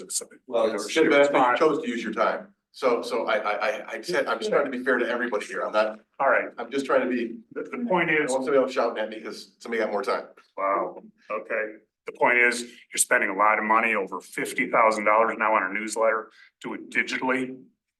So you can put the money to some other better use. Wow. And thank you. Thank you, Larry. Is there anyone else present who would like to speak during this public hearing on the budget? Thank you. Thank you. Good night. I'm going to get a $6 bill here. So there's no one else present who is here to speak during this public hearing. Let's go to the remote participants. Please raise your hand. First up is Paula Gloverson, followed by Rob Pattinson. Paula? Yeah, I personally go, believe it or not, there's some people who don't have internet and maybe they don't pay things electronically. I don't think Mr. Murdy thought about that. And then we should ask about all the overtime of the deputy treasurer and her salary. Anyway, I wasn't even going to make a comment on that. I'm going to bring up the DDA again. And they were supposed to come and I remember Supervisor Hathaway, you're the liaison for them. And nobody brings up that they siphon off quite a bit of money in our taxes. What Scio has to work with between paying the school system, Washtenaw, and the money that's been sitting there quite a bit. And the DDA, I see 3 bus stations, or was it 2? I don't know if the third one went up. And a nice sign that says "When leaving Scio," and then tearing out some vegetation. The whole idea of the DDA was for the Jackson Boulevard. They want all this infrastructure and improvements, whatever the utilities and all that was costing. And some people believe we need this cooling room and this solar paneled fire station. And I want to give some homework to everybody because I did a little homework over the weekend looking up these heat pumps for commercial buildings. and what that actually entails. Because it has to have a gas system, it has to have, so do your homework on that HVAC. Because, you know, the sustainability thing, I'm for sustainability in the environment. We got a lot other environmental issues to deal with here. And I am very, very worried that all this emphasis is put on sustainability. And it needs to be looked at. Jan Culbertson is not an elected official. And then secondly, or maybe it's thirdly at this point, you know, I'm going to reiterate what I said before. Everybody's asking the taxpayers for a lot of money. And we need to modernize. I don't mind about the positions and all this other things to the finance department. And I appreciate Zoom because there's certain people on the board who did not want to keep Zoom, keep people involved in seeing what's going on. You know, the direction is not what I want.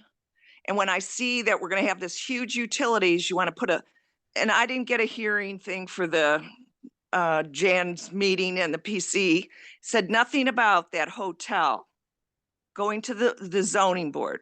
That brings me to Mr. Chang, our project manager. I don't want to see him directing the zoning board. That has to be carefully constructed, what his job, what he's actually doing for $84,000. So I think everybody gets the gist of what I'm talking about is the way things are, and like an ATV to go out in the woods with a trailer. I mean, it sounds absurd, and most people aren't even aware of all this. And I personally, maybe I'm a frugal person, but I go, when it's passed on to me in my taxes, in property taxes, it does concern me. Anyway, I appreciate it. Do your homework on that HVAC, please. Have a good night. Rob? Thank you. Next up is Rob Pattinson. Anybody else interested? Please raise your hand. Rob? I submitted my concerns about the budget last week in writing. Please take them into consideration. Thank you, Rob. I see no other hands. Well, In that case, I will close the public hearing on the budget at 10:28. And move on to the item that we moved from the consent agenda. That's item G4, wage increase? G4. Yeah. Yes, thank you. though, Will, I did ask that we could just take a moment after we hear everything, if there's any other potential action we want to take on budget. I'm not proposing any big action, but I just want to say, after hearing all of this, I do think as much detail as we can have, Joyce, is going to be important. When we're getting questions about particular line items, particular authorized positions and things like that. And I don't know if it'll be possible, but with this budget document to even have kind of another, where there are changes on line items, to maybe have those noted at the line item level and not just at the department level, if possible. If I can do that. Where possible. Let's move on to item G4. This is an item that was prepared by Aurora Northrop, so I will turn to you to introduce this item. So we prepared this wage increase, ask for David Podvoisky. And it was at the recommendation of Brandon, supported by myself. And I wanted to just turn it over to Brandon to give a little bit more detail on the compensation studies that he did for comparable municipalities. Yeah, when I first got here, Dave approached me with his concern in pay. I got with Joyce and was asked to do a wage study.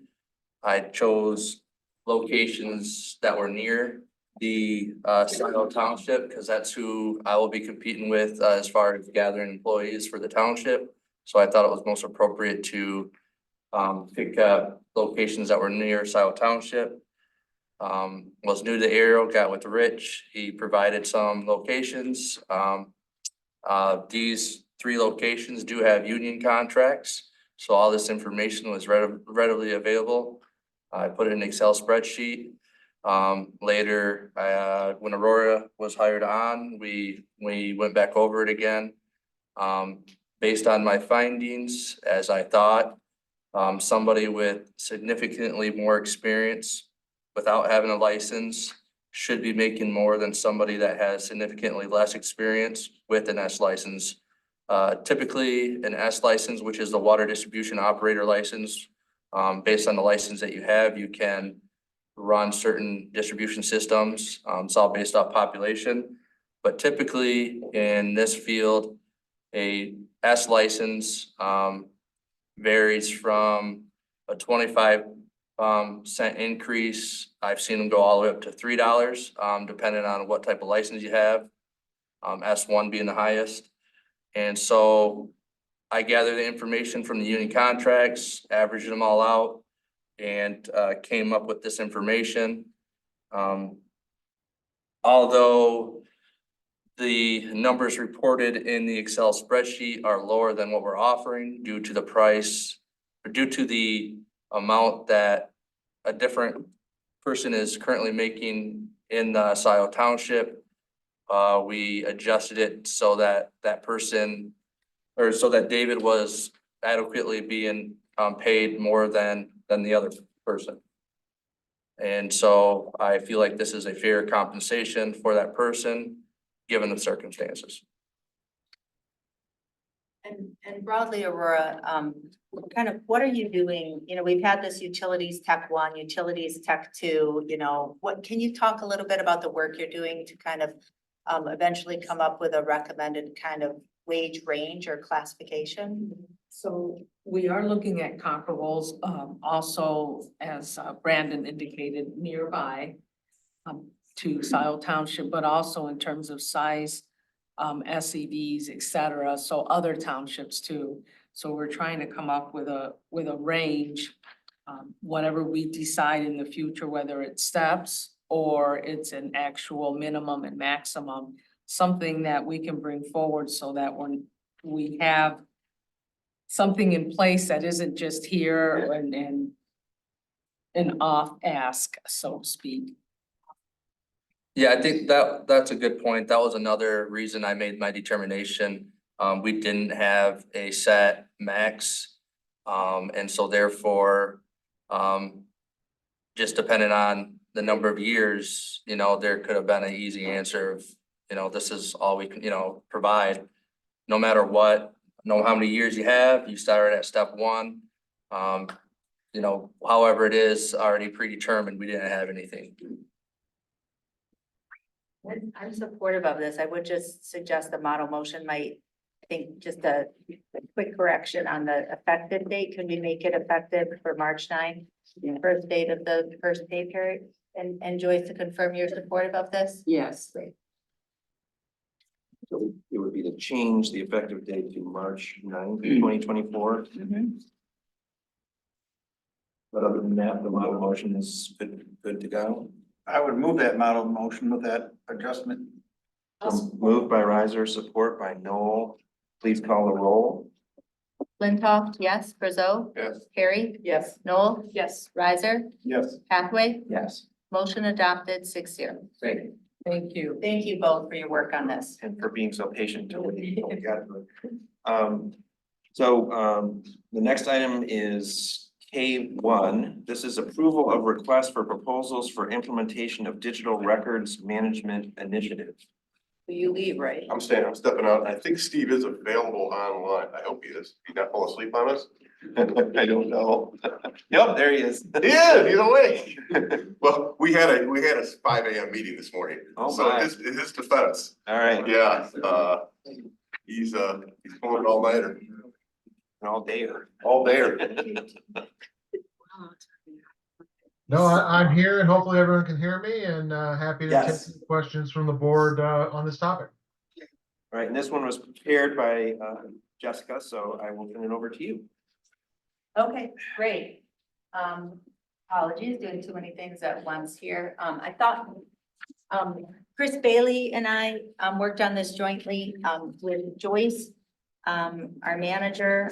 This is the kind of next step the board is seeing in this. If you recall, the board approved, Drive IQ preparing a scope of work. It was, I think, about a $4,700 project.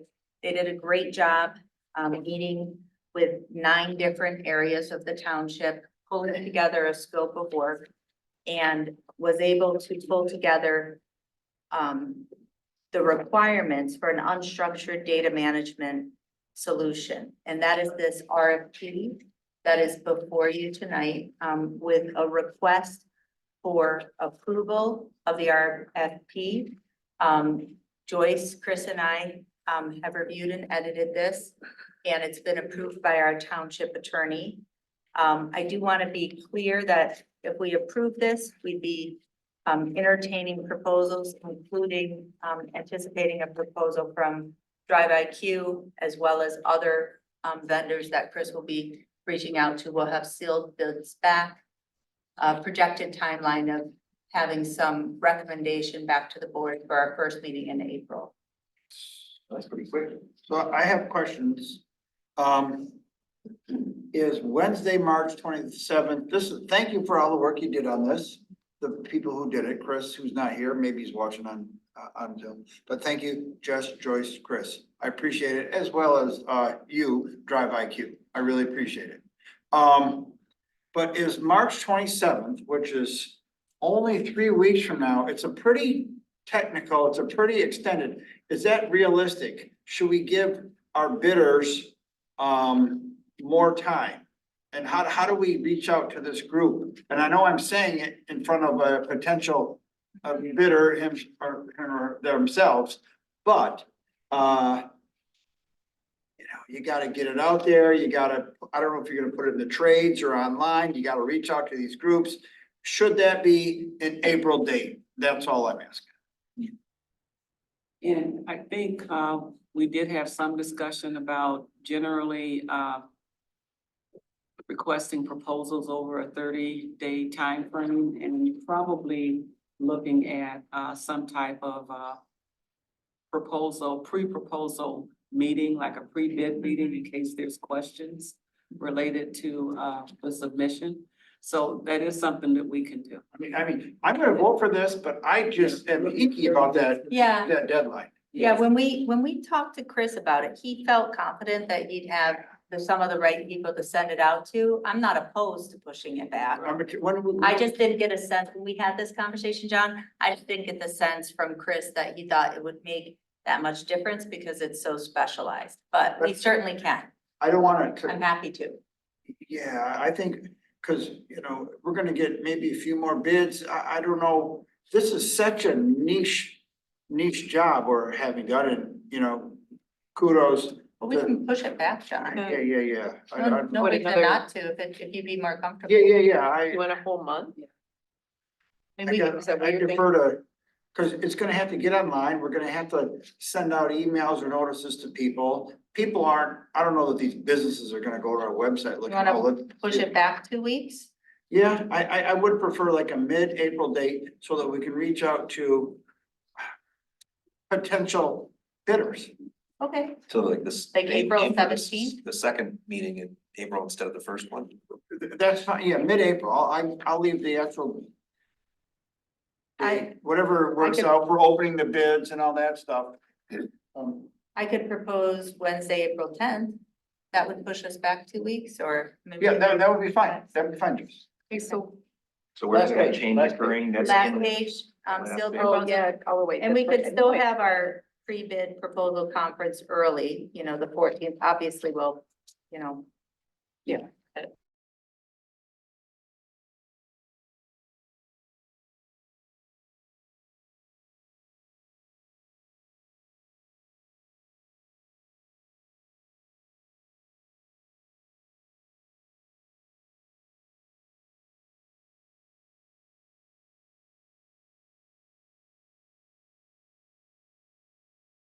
for all the work. It's pretty technical. I read it, but a lot of it's over my head with the computer speak. So, but thank you for all the work on it.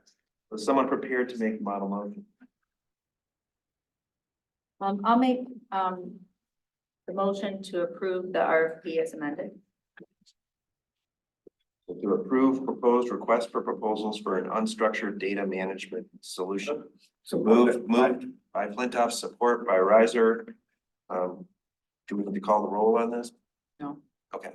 All those in favor say aye. Aye. Those opposed? One abstention. Yeah, well, Recusal. yes, I suppose there would be, maybe, Absent. actually, maybe we do need to call the roll because of that. That's a good point, Will. Okay, let's call the roll. We'll redo that vote. Yeah, thank you. Flintoff, yes. Brazeau, absent, recused. Carrie, Yes. Noel, Yes. Riser, Yes. Hathaway, Yes. Palmer, absent. Motion passes, RFP approved. Okay, we can call Brazil back in here. Steve, thank you for waiting. Yeah. Thank you, Steve. Get to Appreciate sleep. Absolutely. Thanks, everybody, and have a good rest of the evening. Okay. So the next item, K2, is the Roads Advisory Committee appointment. This was prepared by Trustee Carey. Yes. So we had an applicant. Caroline Altamir. She lives off Railroad Street, the Delhi, North Delhi area, not North Delhi, because that's a road, but in between East and West Delhi off of Railroad Street. Anyway, she has attended quite a few board meetings and also some road advisory committee meetings here and there over the past, and she has shown an interest. I did approach her husband, Mark. He retired. He was an engineer, and he said, I'm taking a year off and doing whatever. I don't know what I'm gonna do after that. So then Caroline seemed to be interested. Anyway, she applied, and I do have a question about the application. I mean, not her application, but I'll get to that in a minute. And she did attend our last RAC meeting in person and just sitting there observing. And we were going through different things, and she, the special assessment primer, which is something that we would hand to residents if they wanted, were interested in a special assessment. And she caught some things that we had missed, and we were really, it was insightful. So she was just sitting there as a member, or as a, a guest or audience, or I hate using that, but anyway, so I have included everything. She did apply. She, her cover letter and her resume. I'll just say Caroline, I know is very active in the railroad SAD work. I mean, that's when I first got to know her. She understands roads, she cares about them, familiar with her work. As precinct delegate. And she's also just a really kind, lovely person every time, I've had the opportunity to interact with her. Yeah, and she's willing to do the work. She's willing to read and contribute, so that sometimes. Based on that, I would move that we approve the appointment of her, Caroline Altamar, as the Road Advisory Committee member for a 4-year term commencing on March 5th, 2024, and ending on June 30th, 2028, consistent with the Scio Township Committee policy. Is there a second? I'll support. Moved by Riser, support by Flintoff. All those in favor say aye. Aye. Those opposed? So I do have one thing to say. We passed the policy for committee applicants and keeping track of all of that. So when somebody applies online, and is there something where we could have, so let's say they apply for the LPC. Could we let the chair of the LPC know that there was an application? Yeah, we could automate that. Could we do that? Okay, because I didn't know, Is that, well, yeah, and there's just a question, is that the preference of the board to just have the chair of each committee automatically get pinged? We can have the whole board be pinged Well, when in the there's a board, so application. we kinda, I thought in the, Julie and I talked about this, we looked at the policy and it looked as if in the policy, the intent was for the entire board to be made aware when there were applications that were received and I was sort of surprised that you were unaware that she had right, applied. because I couldn't. I mean, you were aware, but I was I didn't have the surprised that you information. didn't have the materials. So does the board have any objection? Am I just setting it up so the board gets pinged every time? Is that okay? By that you mean an email with a Yeah. copy of it? Yeah. What you get is you get this first page. Yeah, what we got. Yeah. Well, actually, right here, the one that's the form, and then you'd have to click on the links in order to get the Yeah. attached material. So it's not like you're getting everything at once. It's Okay, I'll not do like that. they're not rushing to apply, right? So we're not gonna get Well, emails the every. alternative, I guess, would be some repository, and maybe it's not an alternative, maybe it's both. A repository where we keep all of the applications that have been submitted Yeah. recently. They're all And kept maybe- in a database in the CMS. So I'll just set that up so everybody gets pinged. Okay, so, and then the chairs of the committees that they're applying for. I can try to set we that already up have the too. chair. Yeah, I'll need Yeah. Chris's help with that. I can do that. Yeah, in this case, you know, you are the chair of the committee. so- Right, so I. But that is sort of unique, yeah, I was surprised that you didn't already have the materials, so. All right, the next item, the last item on our agenda is also prepared by Trustee Carey, and this is a follow-up to something that was announced some time ago, actually, I believe, that was a decision or an action by the board, not the board, the Roads Advisory Committee to modify the number of members. Yes, and we were waiting for the committee, policy appointment or whatever you wanna call it. Yeah, because, and then anything else, because I didn't wanna go, have us change the resolution and then have to come back again and change it again.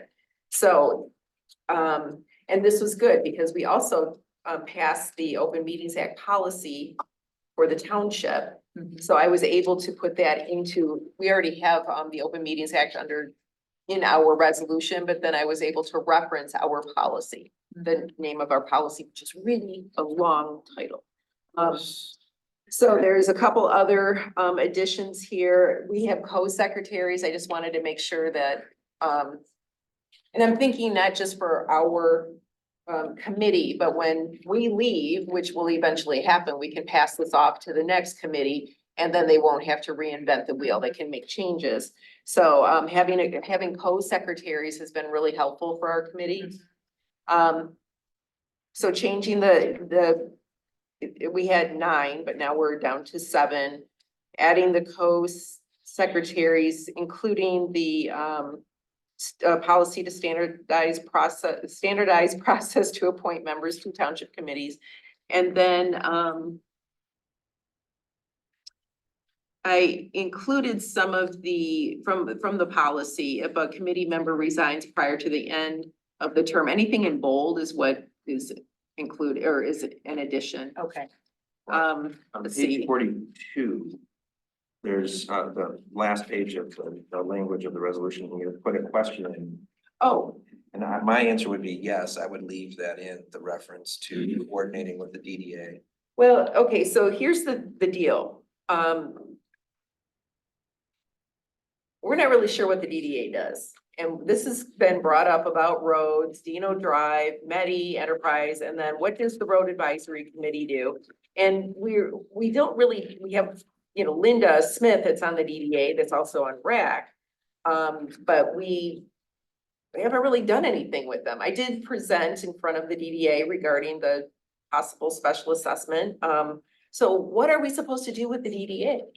Or what are they supposed to do with us? Well, Yeah. I guess what I would envision is some degree of coordination, some degree of communication between the two bodies, because the DDA has a pot of money, and one of its functions is to do road maintenance and improvement within the DDA district. So if there's another body, the Roads Advisory Committee, that's looking at the entire township and noticing something that where there might be some kind of benefit, you know, from the DDA investing in something, you could communicate that to the DDA. Or the DDA might say, oh, is there a project that we could collaborate on? There's this road that crosses the DDA district line. You know, what does the roads advisory committee think about, you know, some kind of prioritization of an improvement there? I mean, I can imagine that it would happen. There's no reason I would think to remove it. You may never find a joint project to work on, but the potential for it is there. Yeah, because I was thinking if the DDA they're doing their own roads, we wouldn't have. Well, I guess I see it both ways. Like, Okay. when I look at E and F, like partner with the planning commission, Collaborate. advisory, yeah, it's just collaborate. And I would say with the DDA, they are their own authority. We don't know what the DDA would do from year to year. They may Right. not always be interested in roads. Right now they are. So I think maybe a potential edit, Jillian, because I would recommend keeping it in, but maybe making it a little more clear, because I don't think that the roads advisory committee is responsible for maintaining and improving, but I think you could, you know, collaborate on coordinating, planning for maintenance of roads, yeah, something like well, and that, the- like discussion and.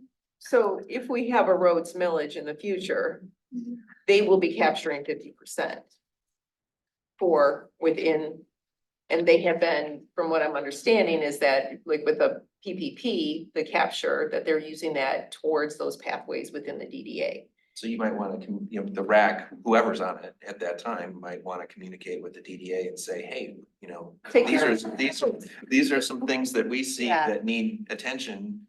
You know, pay attention to them or something like that. So, Okay. I mean, I think F should be left in generally. Now, maybe it should say consult with the DDA regarding road improvements rather than maintaining. I mean, you all aren't gonna figure out how we're gonna maintain this road in the DDA. So I think it should be there generally, but different verbs perhaps. Yeah, it's sort of like the same with E. I mean, it's just like communicating so that, you know, when the DDA, and the same would go to the DDA. The DDA has two, you know, road proposals they'll be bringing forth this year. You know, I'd be curious what the roads advisory committee opinion is on that. Like, One less thing both for us to both do. ways. Could Yeah. we say regarding road improvements? Like collaborate with the DDA regarding road improvements?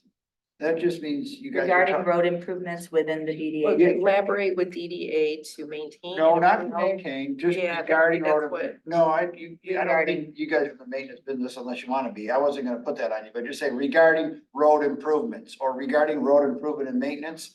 But I mean, Agreed. Or maybe just regarding roads. So I would offer the following edit to F, Jillian.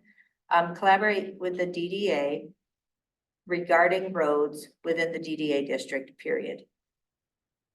Okay, And then so it and could then just leave be, maybe they needed some advice or. Yeah, Okay, exactly. and instead now, of, can I go back a couple page? I wanna thank you for hearing enough about the rules and doing something about it and not tweaking that it, we're making gonna it follow better. them, but. Well, we have 7+1, which is not an odd number. It's not the end of the No, world. it is, it's only 7. Wait, where are you? 3A, page 1, 7 residents plus and 1. So when I do the math, that's 7+1.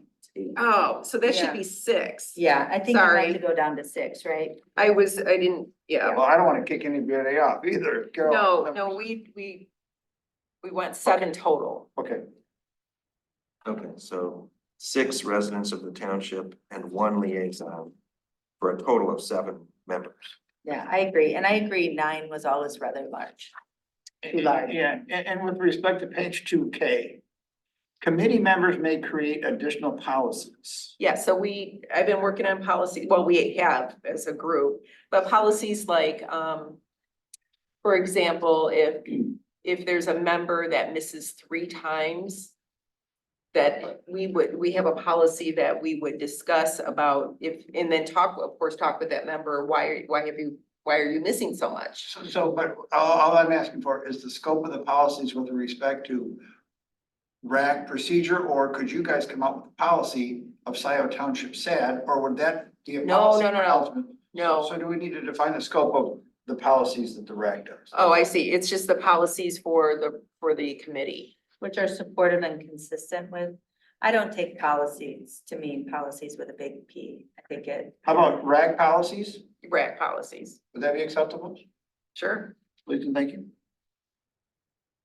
No, so the SAD policy would, we work on the SAD policy. It comes in front of the board and then we approve it or not. Policies related to the function of just RAC, however. RAC, RAC. Yeah, so additional RAC policies, is that where, Yeah, additional RAC policies, that's what I assumed. with the RAC, okay, and then, As opposed to township pronouncements on roads.